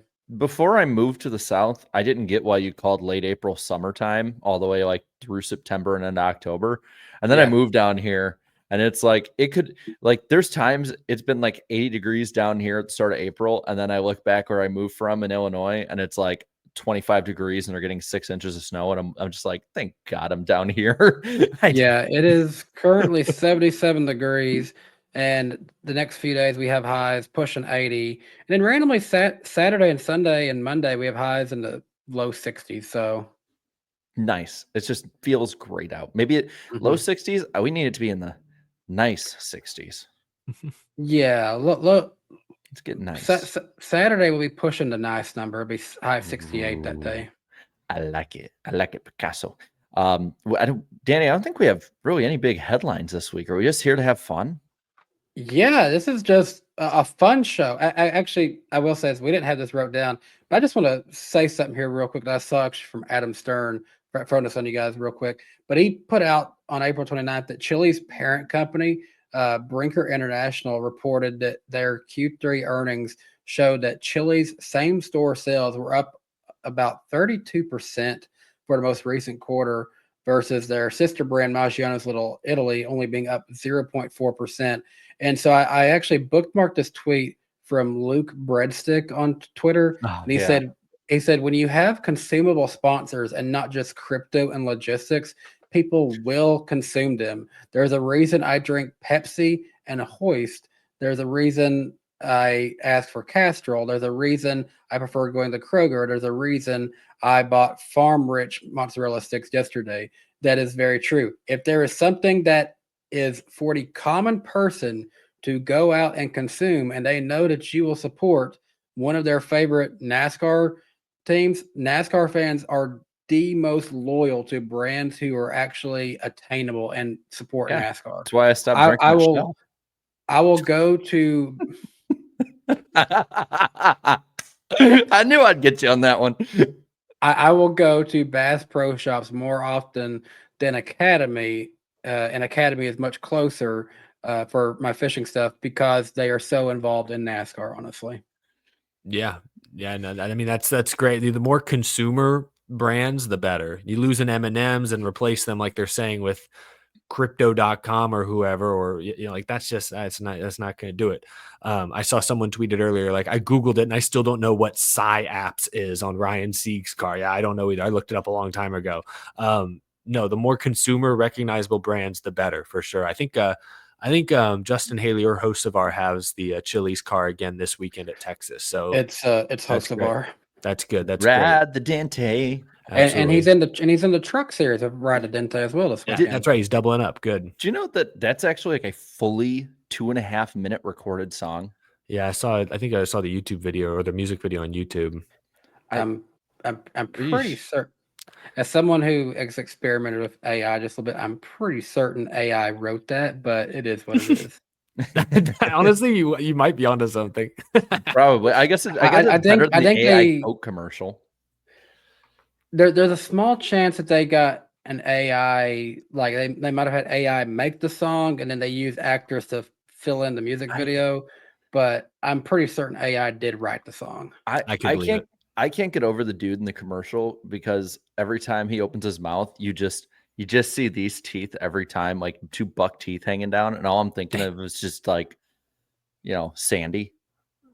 What's Cheeks. Sandy's last name? Yes, Sandy's last name is Cheeks. Cheeks. This is fun. We're having fun. We should probably get back to our fun segments. I'm actually, I can't believe how fast we get to have fun. This is fun, guys. We're having fun now. All right, Danny, what we got on tap today? It's time for the accountability session. That comes up first, actually. So for the prediction segment, each of us are going to make 2 NASCAR, motorsports, or show-related predictions. We kind of went with the last one last week a little bit. We'll keep track in our accountability session, and we'll try and keep them somewhat concise. We fail a lot. It was a bad week to be me. Every year I try and predict the draft, and usually I'm like always 2 for 3. I was 1 for 3 this year. I said the Titans would draft Cam Ward, the Texans would draft Tyler Booker, and the Vikings would draft Gray Zabel. I was wrong on the Texas team, and I got my second option at guard for the Vikings. And I also said Ford would sweep the pole at Talladega. Eric said an RCR car would lead the most laps in the Xfinity race, and a Penske car would lead the most laps in the Cup race. Does anyone remember who led the most laps in the Cup race? Ty fucking Gibbs. Yep. Right? Yep. He also said a 7th different race team would win the 7th Gen 7 race at Talladega. Ryan Preece almost did it. So close. If you had said, well, no, I was gonna say if you said different drivers, that would be correct for Talladega, not in general. Yeah.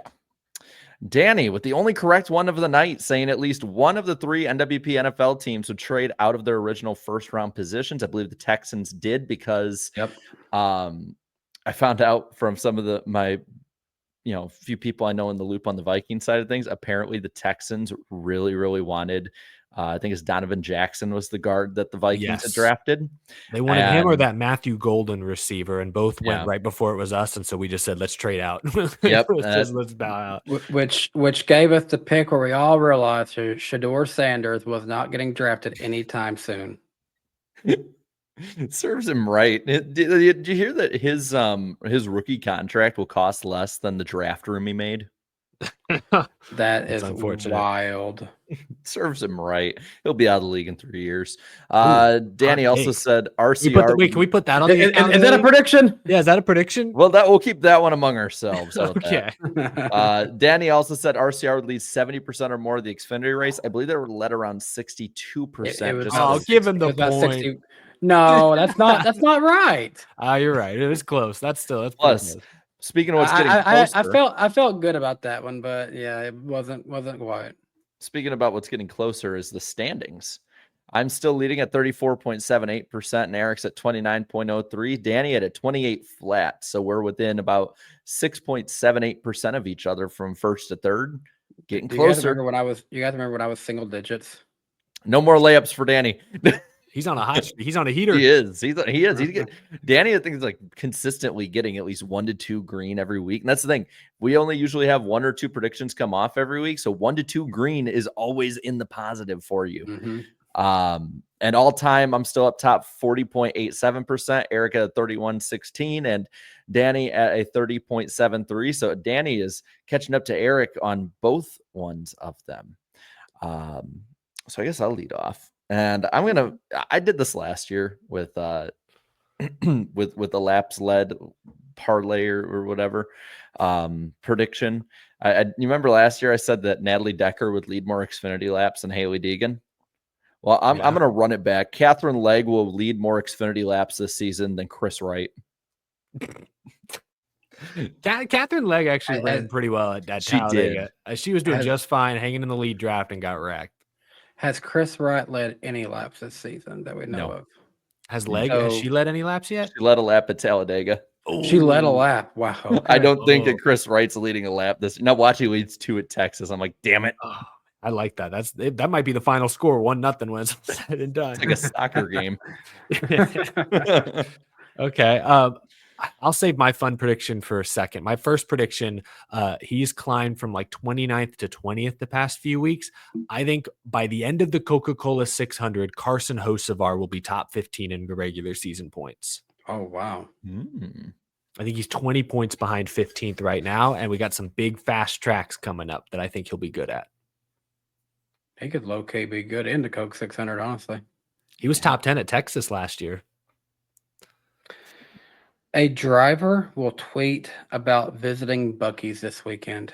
That was literally one of mine, Danny. What the what? Wow. All right. I like it. Hold on. You were going to say one of your fun ones at the end. I was like, I bet it's this, isn't it? How could you? I wanted the Buc-ee's. And I got to give a shout out to Claudia for suggesting that one to me. So good on Claudia. That's good. That's really good. Texas will have a higher positive percentage in my poll than Talladega. I thought about making that prediction as well. I was going to even maybe say that Texas will be the most positively voted race in like 6 weeks or something. Because the thing that doesn't make that a layup, and I want to explain that because I know people are going to say that to me, is that when NASCAR fans get that snowball of negativity, even if it's mediocre, they get more negative as it goes. And I've seen this before. I have the data to prove why this is actually a going out on a limb prediction. Fair enough. Okay, I've modified my second prediction to now say that a driver will take a selfie with Bucky the Beaver at some point this weekend. I mean, that could count for both of us. If that will count. That we're holding hands. But that is very specific. That they need to take a selfie like this and not have a picture took of them in front of it. You guys both said a driver, right? Just a driver? A driver, yes. Are we counting former drivers? Yes. Okay. Yes. Okay. We'll just saying a driver can be a driver. Doesn't matter if they're active or not. Watch it's like, well, no, IndyCar is racing this weekend. I was about to say, watch it's like some driver from another series like IndyCar that's just showing up for the race weekend. We're like, I'm at Buc-ee's, y'all. But Eric's new thing is very specific. It has to be a selfie and not just standing there and someone took a picture of them. Yes. I'll take that risk. It doesn't even, well, I mean, to be fair, it doesn't even have to be in Texas if it's just a driver. Watch, it's like some former driver is in the IndyCar race this weekend. Crossville or something like that. I would love to see just the most shoehorned in way possible for these predictions to come true. Wait. When the way you're saying it, Eric, you said they have to take a selfie with Bucky the Beaver. You talking about the statue, or you talking about just anything? I'm gonna say any of them because you're saying it Okay. has to be a selfie. I'm gonna say it can be any version of the mascot. Could be a Hey, photo of okay. him, the actual physical costume guy, or a statue. Hey, you know what? Okay. We are fully getting into point number 3 here. Or concise. We are very concise with these predictions. All right. I got to do one more and then we'll be done. Oh my God. I just saw the most blasphemous super chat we've ever gotten in the history of the show. Oh, gosh. I'll let What's you so go great on. about Buc-ee's? I can't believe you would say that, Alex. If you haven't been, you haven't been. Just say you haven't been to It's an Buc-ee's. experience. He probably still pronounces it like Busey's, like I did. Or like I did. I Fine. learned and I learned from the error of my ways. It's okay. At least you guys learned. That's all that matters. We're very inclusive here in the Buc-ee's cult. Where we want to invite the more the merrier. You know, we want. You know. We all put on the mascot heads of Buckers and just go one of us. We're actually about to have one even closer to us here, Eric. They're building one in Murfreesboro, Tennessee. Oh my gosh, the Murph. empire grows. All right, my last prediction: Chevy will sweep the weekend. Ooh, okay. So Fair enough. I definitely know who you're probably going to go with the Xfinity race. There's some pretty good options in trucks. The Cup race is going to be the interesting one. And that's my predictions. All right. We'll keep you guys updated next week on them. And I need you to put away everything with the chat right now. Bye, Get your chat. notebooks out. Bye, chat. Oh, not the notebooks. I'm never prepared. Handy I'm dandy. always prepared. notebook. Sit down in my Alrighty. thinking chair and think. So for the random driver of the week, so far this year, actually all time, we're not doing even by year, just all time. Danny is leading Eric 21-20 now. Last week, he got Johanna Long correct, as well as a couple weeks ago getting Rob Moroso and Cuckoo Marlin. Eric has gotten of 2 of the last 5 correct, Sheldon Creed and Tim Flock. All right, here we go. This random driver is a New York native. And this random driver also has the same name as a female Olympic gold medal swimmer.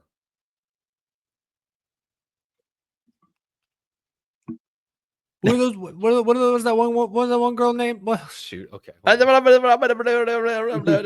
Ghost Stage. Another man is a boom hair.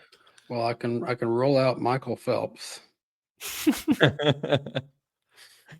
I love how they said those two in the chat immediately got it. This The chat's random figured it driver. out? They already have it. Mm-hmm. What? Oh my God, how? I would not know anything of this. Someone just put Magic Mike in there. This random driver's first race was at South Boston. First NASCAR race. I just dropped my phone. Okay, so it's been a minute since they raced South Boston. Yes. This random driver's first Cup race was at Bristol.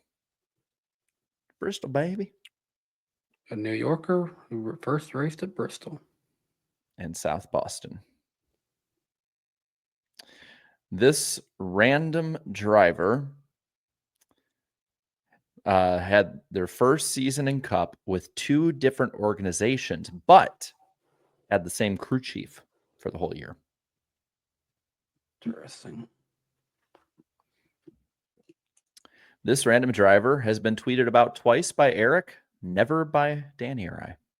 Wow. Oh, okay. Who could this be? Eric, you know them. Who could it be? This random driver I do see. If anyone knows what I'm referencing, good on you. You're awesome. This random driver won in the Cup and Xfinity series, but not in the Truck series. That first start in South Boston was a truck start.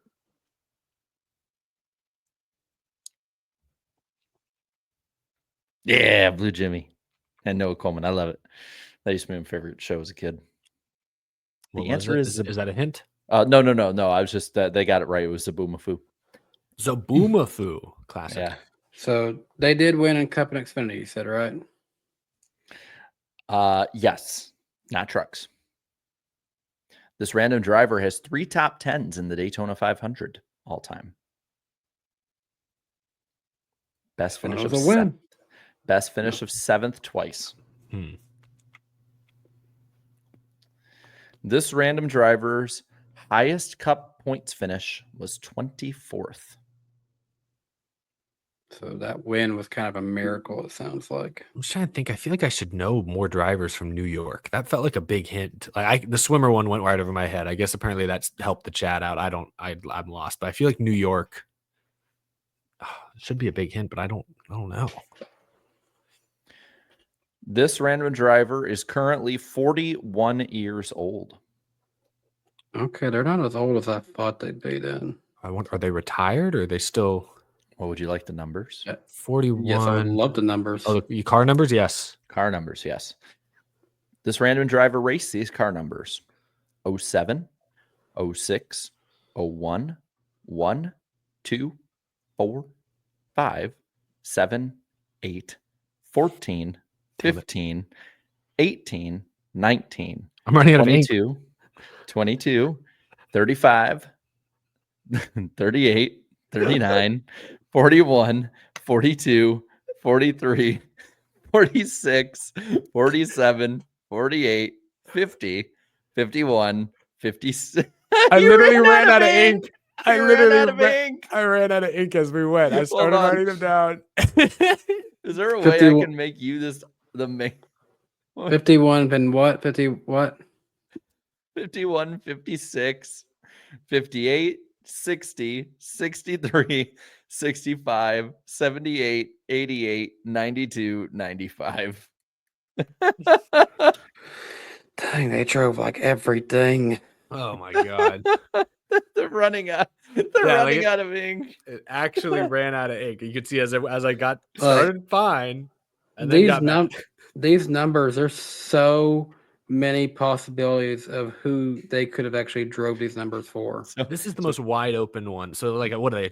You said they won a cup race and an Xfinity race, but we're never that good. Like, never a championship contender.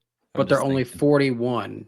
This is only 12 clues and 1 pen in. I was gonna guess Clint Boyer, but I know he's from Kansas, and obviously he was better than 24th in points. This random driver raced Chevys, Fords, and Toyotas. Chevys, Fords, and Toyotas.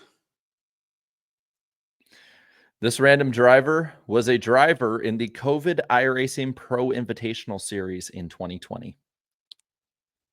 They were?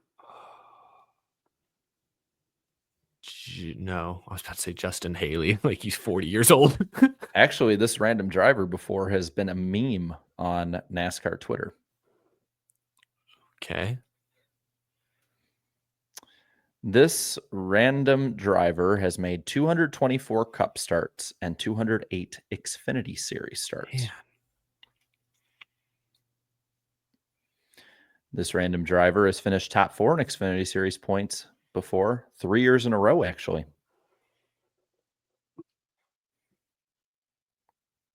Would you like their career win numbers? Sure. 6 for Xfinity, 1 for Cup. 1 cup win. Xfinity, 1 cup win. 41 years old. We have 2 clues left, by the way. I'm going to throw a guess out there. I've already forgotten half the clues. Trevor Bayne? Trevor Bayne. He's not 40. He's like 30 something. Is a great wrong answer. Yeah, that didn't. He's also from Knoxville, Tennessee. Oh yeah, he had that coffee shop. I should have known that. That was a wasted guess. I'm gonna guess Regan Smith. Oh Correct. wow. Oh, The 6 Xfinity wins, 1 Cup win being Darlington, and then the number 78. And I remember him subbing for Dale Jr. in 88. And I think also he drove the 48 for Johnson at some point. So what I was thinking was going to tip the first clue, tip people off, was running for 2 organizations and 1 crew chief in their first year in Cup. Ginn Racing into DEI. Oh. Yeah. I literally had the 2 I had left was an analyst for Fox Sports and on the losing side of one of NASCAR's most controversial finishes. Oh, That would have gave it away too. Yeah, I didn't want to get to those because I wanted to still keep it somewhat of a mystery. But that was the random driver of the week. Good All fun. right, time for Texas. That was a good one. That was a good one. I'm mad I didn't get it. Dang. I was just staring at all those numbers. I was like, this should stand out to me. I don't remember him driving the 07. Did he drive it? Like, who was that? RCR? Xfinity and truck Oh, okay. times. Different. Yeah, I took all 3 series for that one. Okay, I'm gonna get it back here in the pick points. All right, well, let's get into Texas. Yep, let's do it. Some weekend notes. Obviously, Connor Zilisch will be out of the Xfinity Series race this weekend. Kyle Larson will drive the number 88 car.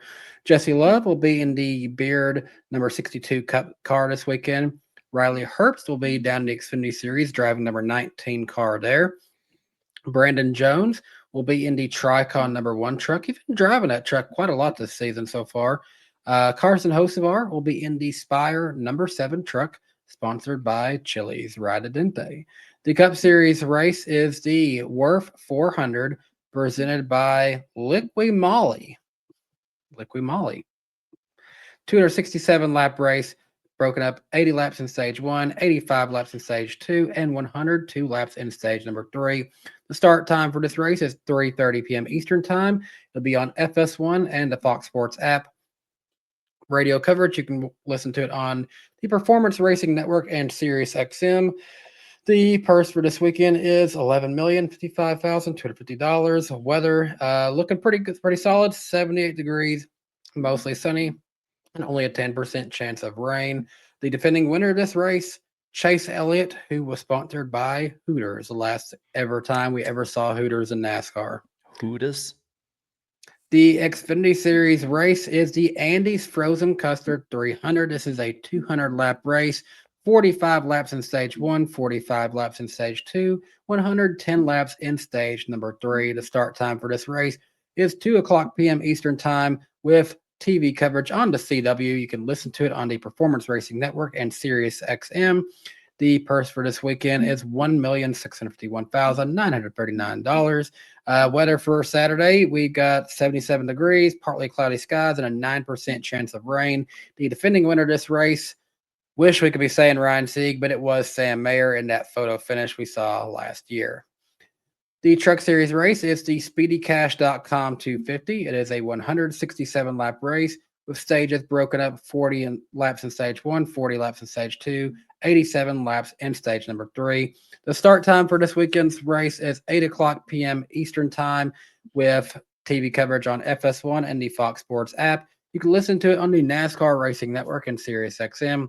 The purse for this weekend's Truck Series race, $782,900. Man, it's so sad when you look at $11 million for the Cup Series and it's not even $1 million for the Truck Series. Weather for this weekend, 54 degrees, partly cloudy with scattered storms, a 58% chance of rain. So we'll see what happens. The defending winner of this race is Kyle Busch. Kyle Busch is not in this year's Truck Series race at Texas, so we will have a new winner for that one. The pick points. How are we looking there? Eric is the points leader of 170 points. Jarrett is second, -8. And me and the chat are technically tied, -11, but chat has the tiebreaker. We each have 4 wins, but chat has 2 Cup wins. I have 2 Xfinity Series wins. So that is the difference between the two of us. So right now I am, by default, Basement Boy. So that means I will be picking first this week. And truck picks. Let's get it. Let's talk about it. Who is going to win the Truck Series race? So last year's Truck Series winner was Kyle Busch. I'm going with the guy who won at Texas a couple years ago, Carson Hocevar. Ride the Dente all the way to a Truck Series win at Texas Motor Speedway. And I think the chat's saying Heim time. Damn it. Brutal. All right. So that leaves my third pick. I'm going to go Lane Riggs. Oh, Solid. okay. I will go. Oh man, I can't. I'm not going to do this. I was thinking I was going to go crazy bold We'll go Daniel Hemrick. I feel like I can count on him for a top 5. That's a good one. Well, none of us went with Ty Majeski. I feel like he'd be somebody up there. They've been snake bit. I thought about Nick Sanchez because he's running another Spire truck in this race. Oh, damn. I He didn't realize dominated that. last year. Yeah, he he's was in the really good. 07. I don't know. The thing with Majeski, unless they pick it up at some point, it just doesn't seem the same this year. I've picked him a few times and I've regretted it every time. I feel like they've had, maybe I've correct me if I'm wrong. I feel like they've had a lot of mechanical issues, or maybe he's made some mistakes too. Yeah. And Noah Coleman actually pointed out we tried Majeski 3 times. He wrecked all 3. Yeah. The Xfinity Series race. Let's get it. Hate the reason he's had to step up and be in this race, but I'm going to go Kyle Larson. Every time he's been in an Xfinity Series car, he has seriously contended or he has won the race. Arguably, he probably should have won Homestead if not for a bad restart. He did win Bristol. I'm going to say he will win once again in the Xfinity Series. Kyle Larson. I think they're going Allgaier in there. Yep, they're going Allgaier. Okay, all right. Oh, okay. Yeah. All right. He's been solid. He's been really solid still. Kept up the performance. And this was one of the places even before the late strategy he ran top 5. So I'll do it. I'll go Ryan Sieg. He did it. Wow. Well, I will then have to. I'm glad I got this. This was my second choice. He was on the right end of that photo finish last year. Sam Mayer. I know I picked him at Talladega and it didn't go very well, but he's been super fast every other racetrack this year. I like that. All right. Who's going to suck in the Cup Series race? I hate to say this, and I just want to point this out. I love the car he is racing this weekend in the 7-Eleven colors, but I am going to say Kyle Busch to suck this weekend. I haven't seen the paint scheme yet. Is it Yeah, out there? They just released it had been seen. Someone had put pictures of it on Twitter a couple weeks ago, but we didn't know what race it would be for. And I remember tweeting. I said, "Oh, is this the race he finally wins in?" I don't see him winning at Texas, unfortunately. Oh wow, yeah, I see the scheme. The scheme looks great. I would love to see him win in that car, but I Yeah. don't see it being this weekend. Hold on, maybe I can put it up there and see if this is the right one. Let me just puts up some random car that's not even real. I might. I don't know. An AI car. Is this it? Is this your Not car? That is No. a Junior Motorsports team statement. Yes, I believe that's that is the car. I took that off and the studio moved it back in. Oops. Yes, Kyle Busch is driving a Junior Motorsports statement regarding Connor Zilisch. It's gonna be wrapped around the car the same way that it's gonna be wrapped around the car the same way the nicotine warning is on his other cars. Yeah, just a bunch of small text. But yeah, I'm going with Kyle Busch to suck, unfortunately. Who'd the chat have? I think they had Brad. Yeah, they're going Brad. Fair enough. All right. Well, I am gonna go with Eric Jones. I'm not gonna pick another B driver. I'll go Jones on this one. Yeah, I'm having a hard time feeling good about any one of them. I mean, I don't know. I feel like the low hanging fruit would be Brad. I don't want to say Brad. I'm going to say Justin Haley, still getting a feel for the Childers split. Yeah, that's fair. Who is going to be our Cup Series underdog? Mine was actually pretty easy. I think he's had finished no worse than 15th over the last few years. I think he's been on a top 10 streak at this track actually for a little bit. I'm going to go Chase Briscoe for my underdog. That's a good one. I like that one. I think the chat's going Hocevar. Yep, they're going Hocevar. I'm going with the chat. I'm going Hocevar as well. Yeah, I hate to echo both of you guys, but he's finished 16th and 9th in his 2 career Texas starts. Keep in mind, one of those was a substitution role with Legacy Motor Club. Mm-hmm. And regardless, seat time is seat time. He's in the Truck Series race. It's going to help him. Yeah. I think there's one more. Who is going to win the Cup Series race this weekend at Texas Motor Speedway? Last year, I was actually able to go to the Texas race. It was a good time, my first time there. And in the end, we saw Chase Elliott get the win. I don't see Chase Elliott winning 2 years in a row here. And there was a driver who had that race pretty much won. Something went wrong for him. But guys, did you notice anytime he has hopped in an Xfinity Series race, he's won on Sunday? Give me Kyle Larson. Damn it. Ah. Hey, Larson's been really fast here, but his actual finishes the last few years have not been great. Last year, I think he had a loose wheel and a crash. And I don't forget about the year before that. Wow, this is He had the car though last year before that. No, he did. He's had the best car arguably every year, but he hasn't won it. He hasn't gotten great finishes lately. But I will say there's something to that. Him every race he's been in the Xfinity Series, he's ended up winning. So that was my main reason. That's a good point. Chat is going maybe Byron. yeah, it's that's a lot of Byron. Yeah, they wanted Larson at first, but Pivot. So I'm getting my number 2 or 3 driver for everyone this weekend. So I'm gonna break off the Hendrick bandwagon and instead go on over to Joe Gibbs Racing, where I'm picking Denny Hamlin is my win pick. Dennis the Menace.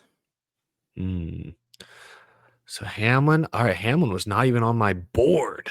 He was racing for the win here. He was. But when I think mile and a half, so I think Hendrick and I think Ryan Blaney. Best car at Homestead before he blew up. I think he had the best car at Darlington.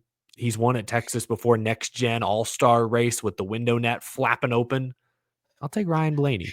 He's either going to win the race or run up front for the win or get his 5th DNF of the year. Yeah, there's no in between. I took a safer pick with my truck guy. Like Hemrick's not going to crash out. Probably he's probably going to run like 6th. So that's like a safe pick. Blaney's my all or nothing. He's my all in chips going into the center of the table.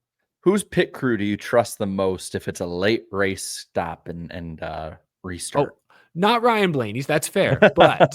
But tires also don't matter much at Texas. So just gas and go. All right. Well, I guess we better. All that there is left to do is finish up the super chats, and then we're good to get out of here. yeah. So pick back up with Logan and King. Appreciate the $4.99. I don't know if you guys have seen Kenny Wallace's Twitter this week, but he's either the master of Rage Bay or NASCAR is paying him no in between. That's a good point. We were talking a little bit about some people who were kind of just kind of egging it on. What scares me is if you look in his comments on any social media, the amount of older fans that agree with every single thing he says. So like if he's telling the truth, like that's bad enough. If he's trolling and that many people are like all for it, I think that's scarier. Yeah, that's true. Appreciate the $4.99 from SW. Bubba is like that Fast and Furious arcade game when the announcer says, "Hit the nitrous." It'll be more awesome if Bubba was in 10th than the first. Yeah, he gained a bunch of positions on that last lap at Dega when kind of the pack got shuffled up in front of him. I think because somebody ran out of gas and somebody else got shuffled out. Yep. Ty Dillon. Isaac B24, appreciate the $4.99. With the DQ, Logano's now the furthest into a season for a defending champion to have 0 top 5s since Bill Rexford. That trophy was 100% of a monkey's paw.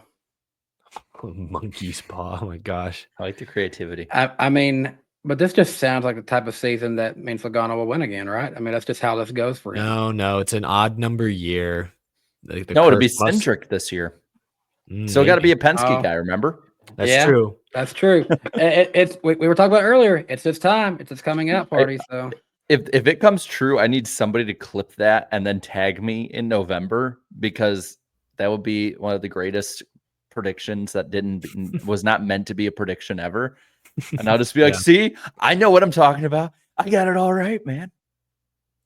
Evan Carlson, appreciate $1.99. Are the SHR charters that they sold cursed? There must be something. Tony Stewart put some kind of voodoo on that when he was leaving NASCAR. Yeah, wait, because the 35 is like last in points, the 88 is like last in points, and where's Gregson's like last in points, right? Pretty far back. Yeah, that's true. Shoot, they're right.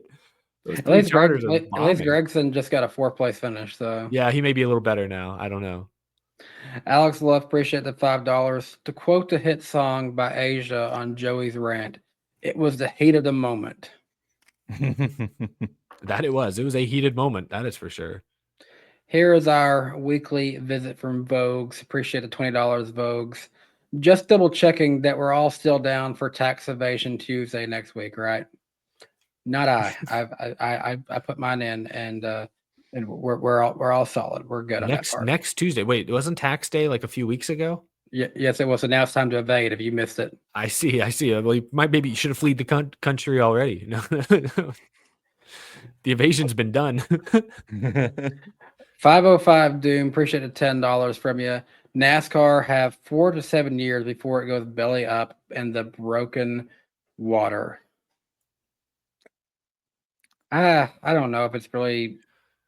I just don't see a day where it like truly just goes away. Like we were talking about No, IndyCar a little bit, and it's like maybe there's a day where IndyCar is not a full series, but the Indy 500 and a few races will still exist. I could never see NASCAR just suddenly like we're not doing this ever again. it would evolve, and I mean, I think it'll last at least the length of this TV deal. So that's 6 more years. It's like there may be a day where racing in general is weird, and there is just no season. It's just like in terms of a points champion, it could just be like, here's the races, come out and win your money. I don't know. I don't see NASCAR ever getting to the point where it's just gone entirely. Ryan Boucher, appreciate the $5 from you. I know this is a NASCAR podcast, but Mike Sullivan had agreed to part ways from Pittsburgh. It'll be interesting who takes over. Who is Mike Sullivan? Yeah, I'm Is this sorry. hockey? Let me get a Google real quick on who. Because Mike I know Sullivan is. I know baseball, basketball, football, and even college football decently. I don't know. Okay, he's an American ice hockey coach. Oof. So that must mean, did Pittsburgh get knocked out of the playoffs early or something? Because I think their playoffs are happening right now. Yeah, I guess so. I'm not really sure how hockey's going. The Preds sucked this year, so I didn't really pay attention. Blame the Fenway Sports Group for the Penguins' demise, says Napa Racing Fan in the chat. Bobby Blair, appreciate it, $9.99 from you. When Fox went to commercial with 5 to go, I almost changed the channel. Like, come on, it's 5 to go. Absolutely pitiful. I can't imagine what casuals were thinking. Pitiful. I'd love that. I think that word needs to be used more. Good use of the word there, Bobby. That's true. Very good word. Groovy Goose, good to see you. Appreciate the $4.99. Danny B's throwing it back comment about Logano gives a whole new meaning to the throwback weekend.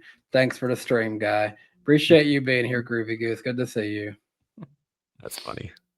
Daniel Meredith Jr., appreciate the $4.99. Got me a ticket for Dover. Love Dover. Go Larson. I would love to see a night race at Dover. I don't think they have lights, but that would be an interesting track to eventually see get lights. The monster comes out after dark. I'll be going to Dover. That's the plan, at least. That other in Nashville and maybe the Daytona night race. That's the only other race that I have on my schedule. I'm going to try to go to and see a new track this year. So looking forward to Dover this year.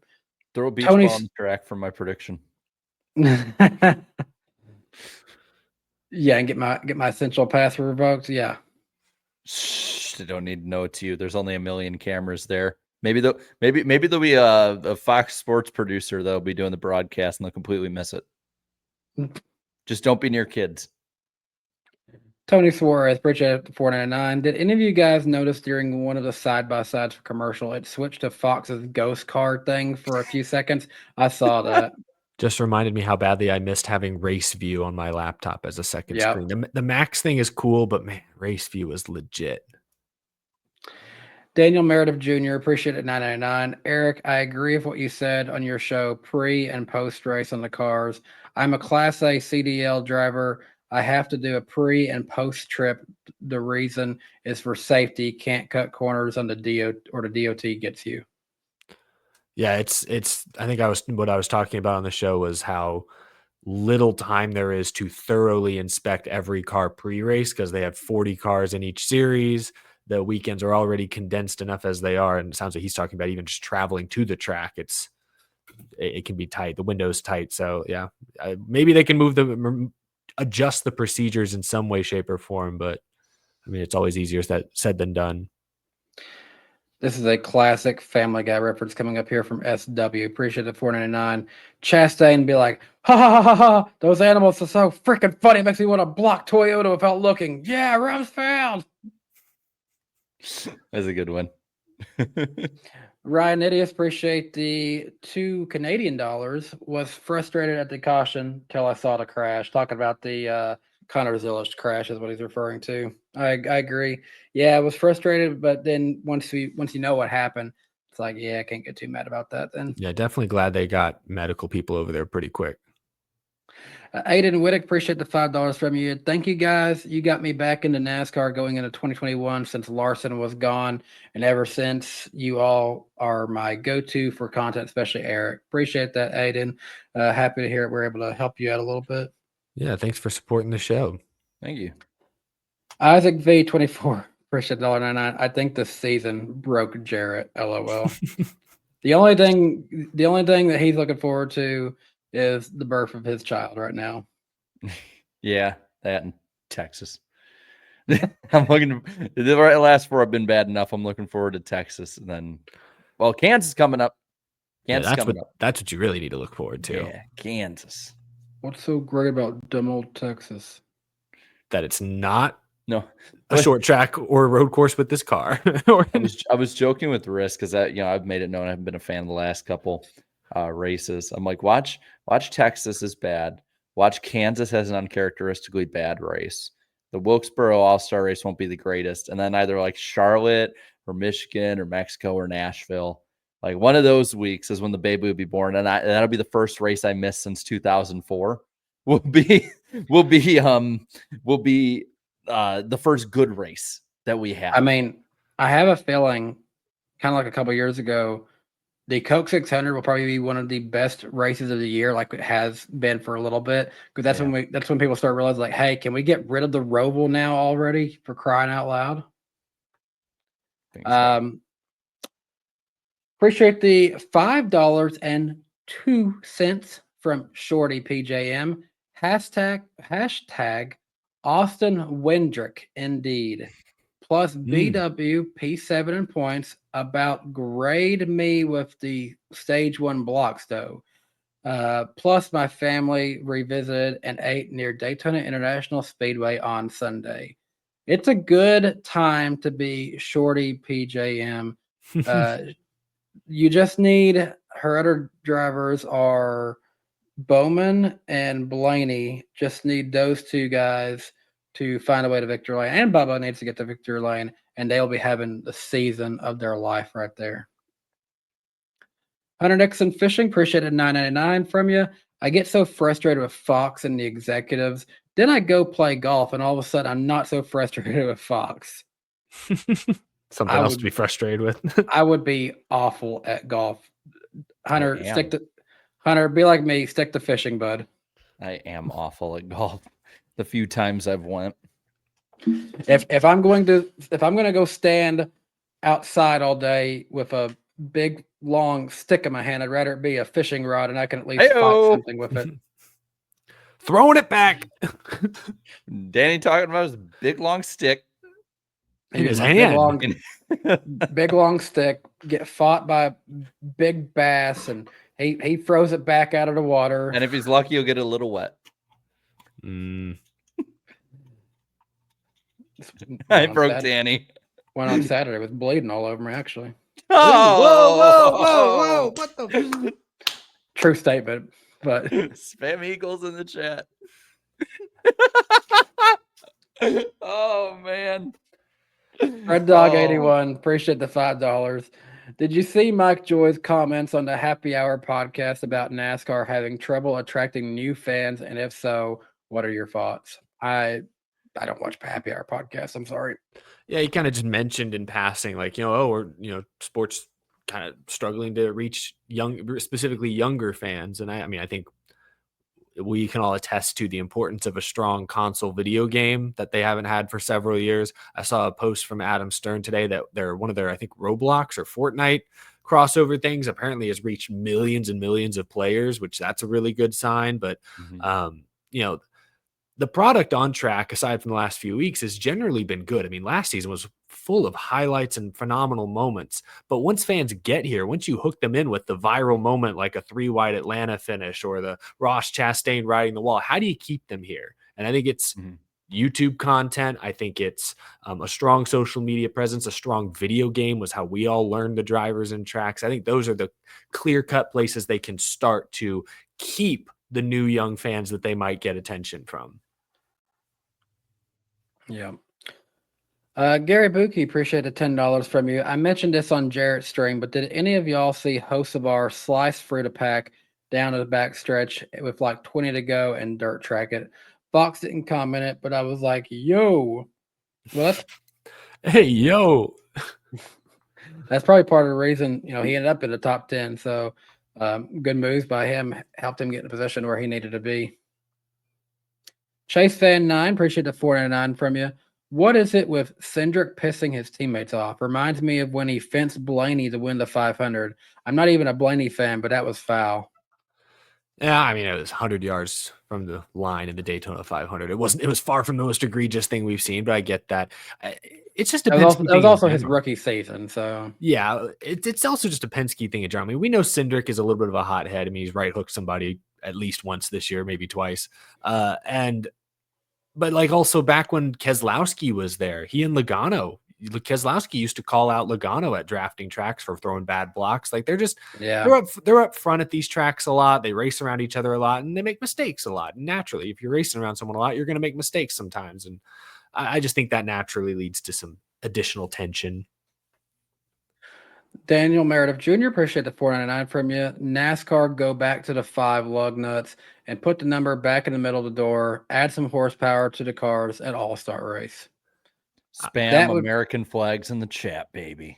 That would be the true throwback race in this case. I will say this, with all due respect to friend of the show, legend Mark Martin, the door numbers being pushed forward are the least of our worries as an industry right now. Yeah. Yep. I'd agree. Yeah. And at this point, we have such great graphic designers in and around NASCAR. For the most part, they're making these games look good. I could care less about the numbers at this point. Kevin Perriman, appreciate the $4.99. I personally enjoyed the Talladega race. I like the fact of a 60-lap green run to the finish and no big one at Talladega. I get where you're at, Kevin. That was immediately my first reaction was a good, clean finish. That's what we needed to see after the way these last few Superspeedway races I feel like have gone. But at what cost, I guess. Yeah. Daniel Meredith Jr., appreciate a $1.99 from you. My prediction, Tony Stewart will practice the 5 car. I guess that would be saying that he would practice the 5 car for Larson while he's busy doing Indy stuff. I haven't checked to see the NHRA schedule and how that conflicts with it all, honestly. So based on Tony's recent comments, I don't think he's going near NASCAR unless they pay him at this point. It sounds like it'll be all Geyer again, was the indication Jeff Gordon gave. Yeah, I think Tony has had his fun of NASCAR and he doesn't like the way it's going. I do wish I could get somebody like interesting in the car, seeing how it's a race. It really doesn't matter, but it's like, Hendrick execs try not to be boring, challenge impossible. They keep talking though about like it needs to be someone similar size to Larson, so that does limit your options to an extent. But yeah, it would be fun to put Justin Haley in the car since there was all those Haley to Hendrick. There's been all that Haley to Hendrick speculation. I mean, get Casey Kane out there. Yeah, be his car. They're close enough in size. Maybe you could make it work. I thought Casey was taller. Am I wrong? He's definitely taller, he's but very skinny. Yeah, but I don't think he's like a lot taller. He's like, this is my car again. Where's the farmer's insurance? He goes out and finishes second to Kenseth again. It's like the car is the same colors, but everything looks different. Eric, don't listen. Alex Luff, appreciate the $5. What's so great about Buc-ee's? Seems like just a regular grocery chain to me. No different than Hannaford or ShopRite. I've never heard of those two brands you just listed. Buc-ee's, I think anyone who's been can attest it is far more than a typical grocery store. Quick Trip on steroids. Hold on. I want to look up ShopRite real quick. What is that? It is. I mean, the bathroom. You could eat your dinner off the bathroom floor. It's so clean. It is so clean, pristine. The workers are nice. They got a beaver mascot roaming the halls. It smells like they- beaver in there. The gas They- is cheap. They have hunting accessories at Bucky's, but without the rifles. Like it's such a interesting place of what all they have You and can don't kill have. animals with your bare hands. And the amount of gas pumps too are insane. Yeah, it's a. And the gas. I don't even wait. I just see Yeah, Alex. I hope we're not piling on Alex too much because I just looked in the chat and his only message says message retracted. Sorry, The thing about Bucky's though, you are not going to find cheaper gas if you find a Bucky's nearby. It is always going to be significantly cheaper than any So- other place. I don't know Did how you they ever do hear it. the story? Because so they have their own, like, they produce their own gasoline and oil and all. Being from Texas, and- that makes sense. I guess so. Yeah, and so a lot of the oil companies got really pissed because Bucky's basically could do whatever price they wanted. So like I could go as cheap as possible. And at first they did. And so they had to have the freaking US government and all the big fat cats over there step in and make sure that they had to price it within a certain range so that they wouldn't drive the other gas stations out of business. Bucky's is awesome. Like, go to Bucky's. Bucky's is legit. Probably the best thing Texas has ever produced, besides the Houston "we have a it's- problem" meme. It's like And the it's a Dallas mix- Cowboys. It's the mix of the biggest gas station ever, mixed with a Quick Trip. If you've been up in the Midwest and been at a Quick Trip, mixed with a Cracker Barrel, mixed with just everything great about Texas. Southern hospitality. Just go get a Texas cheesesteak burrito and you'll understand. That's a You'll choice. understand what Bucky's is. I would have said pick something off the barbecue like brisket stand. They have all sorts of meats, but the brisket's pretty solid. But yeah, that too. Go for it. Go nuts. And get a paddle tail. Those are low key good. I have not actually had that.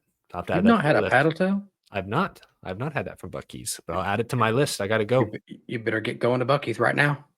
I'll be there this weekend. Justin Drake, appreciate the $4.99. This is a funny one. Regan Smith really got passed around by numbers more than OnlyFans model. Yeah. Will Griffin, appreciate the $5 from you.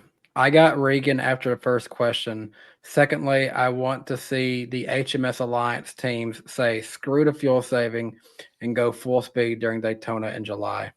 Yeah. Yes. Well, that's Toyota your tried that's it. I your mean, that's your last chance to get in the playoffs. You need to make it happen.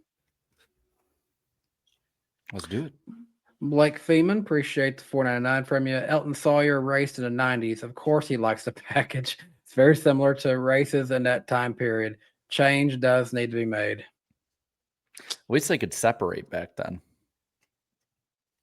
Will Griffin, appreciate the $5. In quotes, we need to raise the bar. But, sir, the bar doesn't exist. If you know, you know. Ryan, mother effing Sieg for the Texas win. I'll be at Dover and Pocono. all right. Got the Sieg steam engine leaving the station. Yeah. Motorsports fan, appreciate the $4.99. You guys are my favorite NASCAR YouTubers. Appreciate that, Motorsports fan. Oh, that's Thank you. great. Thank you. Fred Dog 81, appreciate the $5. Who is the Shador Sanders of NASCAR? The hyped up kid of a Hall of Famer that totally fell apart. Before even getting to Cup. I've got Stephen Wallace. That would be my answer too. Steve Wallace. I'm trying to think if there's anyone else that we could even like. I mean, most. he's not to the same extent, but I mean, when you compare Kyle to Richard Petty, Oh yeah, well yeah, but that's a good point. That's like a drop off. But even like Kyle Petty didn't like flame out of the sport. He had a very long career. he's not a son, but a brother, Michael Waltrip to Darrell Waltrip. Yeah, but that's the tough thing is all these people still had like long careers, even if they weren't super successful. Like I think they're suggesting True. that like Jarrett's take that Shador is going to be out of the league in a few years. Like who would that? Like, that's a tough one. That Oh, here's a few good ones. Justin Labonte and Jason Jarrett. Those are actually good ones. Oh, I don't even think of those. Yeah, All okay. right, putting those down for the random driver list. Oh, you already got me stumped. Unless you mentioned this moment. Napa Racing Fan 927, appreciate the $5 from you. Thoughts on Rick Allen's interview on Dale Jr. Download? Will he return to a NASCAR booth? Little is a great pit reporter, but not play-by-play. Bring Rick back to trucks. I've been saying that for a while. There is a much better person, more qualified 40 Fox lead person with trucks who had a long time calling Truck Series races on the Speed Network, and he is being wasted away doing PA announcing right now. I just think Fox is too cheap. I think they like having Jamie Little there because she's basically a pit reporter by day, play-by-play by night. They only have to pay one salary. Like they Yeah, don't have to pay a they got her second for a person. 2-for-1.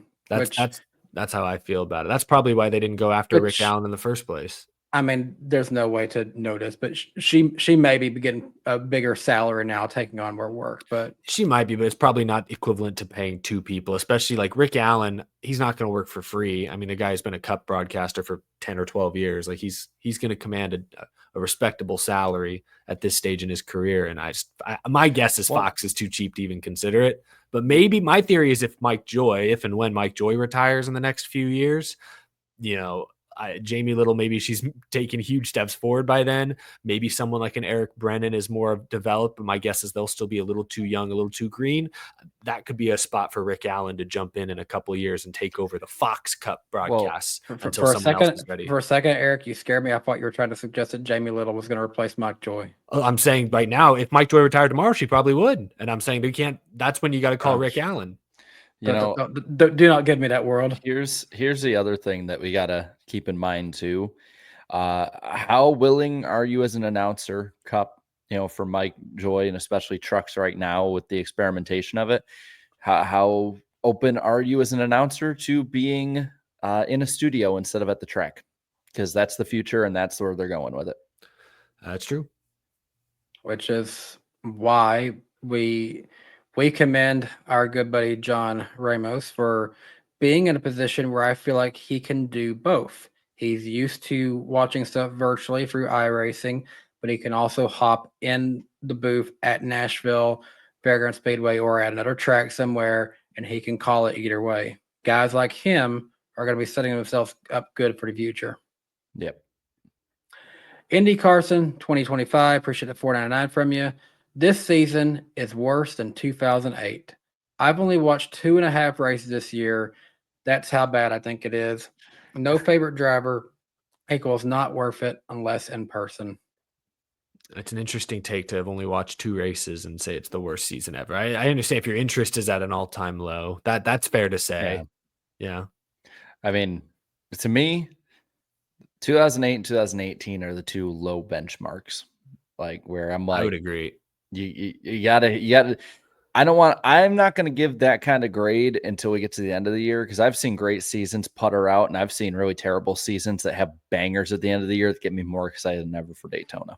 What is it with years and 8? I mean, I know Earnhardt won the 98 Daytona 500, but I don't remember if 98 season was good or bad. I mean, if you don't like domination, you would have hated that season, especially unless you were a Jeff Gordon or Martin fan. But that was 98. Isaac V24, appreciate the $1.99 from you. Prediction: Keselowski retires after the season. I don't know when to expect Brad to retire now, in all honesty. Depends what happens to that third charter with the whole deal. Maybe he retires and gives the seat to Preece. That could force his hand. That'd be interesting. Alex, appreciate the $2. What do you all think of Matt DiBenedetto now? I think he's just doing the best he can. I still think he's what he's always been. I think he's a solid driver, probably above average, but right now he's in like the satellite team of a satellite team. He will never get a better ride than he had with the 21 in Cup. That's probably true. Yeah. This isn't really a super chat, but I'm going to answer this one real quick from Rogue, who asked, Danny, what's your personal best bass that you've caught? In terms of just like largemouth, smallmouth, probably somewhere between 6 and 7 pounds. I'd like to catch something bigger than that, but it's been a while since I caught a fish that that good. So I'd like to be able to break that at some point this year or next few years. Good question. Just noticed that one. Justin Drake, appreciate a $4.99. You retracted your message, but appreciate that. But didn't appreciate the extra $4.99 you gave, where he said, Eric, ain't no way Jamie Little can take that big of steps to be even half of current day Mike Joy. Free Rick Allen. Maybe she takes a long jump. Yeah, I'm not saying. I'm saying she is not ready, is what I'm saying. I'm saying, but if the question was if Mike Joy retired tomorrow, who would Fox pull up? Probably Jamie Little. I'm just saying she is right now the backup quarterback. I don't agree that she should be the backup quarterback, but that's kind of the role she's in right now. She's break glass in case of emergency. Yeah, and I hope she gets better. I thought when Hocevar was in the booth with her and Walter for Rockingham, she was better because she wasn't speaking like she was underwater, speaking in slow motion until the last lap when she forgot it was the end of the race. Other than that moment, I thought Jamie Little was actually decent at Rockingham. So hopefully she just keeps getting better. That's what we can hope for. Since the draft just got done, Jamie Little, like my Tennessee Titans, is like Will Levis. We just got possibly. We just got Cam Ward. The job is 110% Cam Ward's right now. But we have Will Levis who has starting experience, but we know Will Levis is not great and we do not want to see him touch the field. Damn. That's brutal. Yeah. Best example I can explain it. And that'll do it. We're done with NWP this week. Hey, I want to show you something funny during the super chat segment. Something I was doing. Look at my tearing down your wall. Tear down this wall, Iceberg. Mr. Iceberg, tear down this wall. Wow, he's getting a head start on the move. Well, I guess he's ready. He's ready to head out, which I'm ready to head out too because I got to actually get something over to Jarrett real quick, and I got to go to Planet Fitness because I never got a chance to go today, and I need to make sure I go. We're going to be on Eric's channel next week featuring auto racing analytics.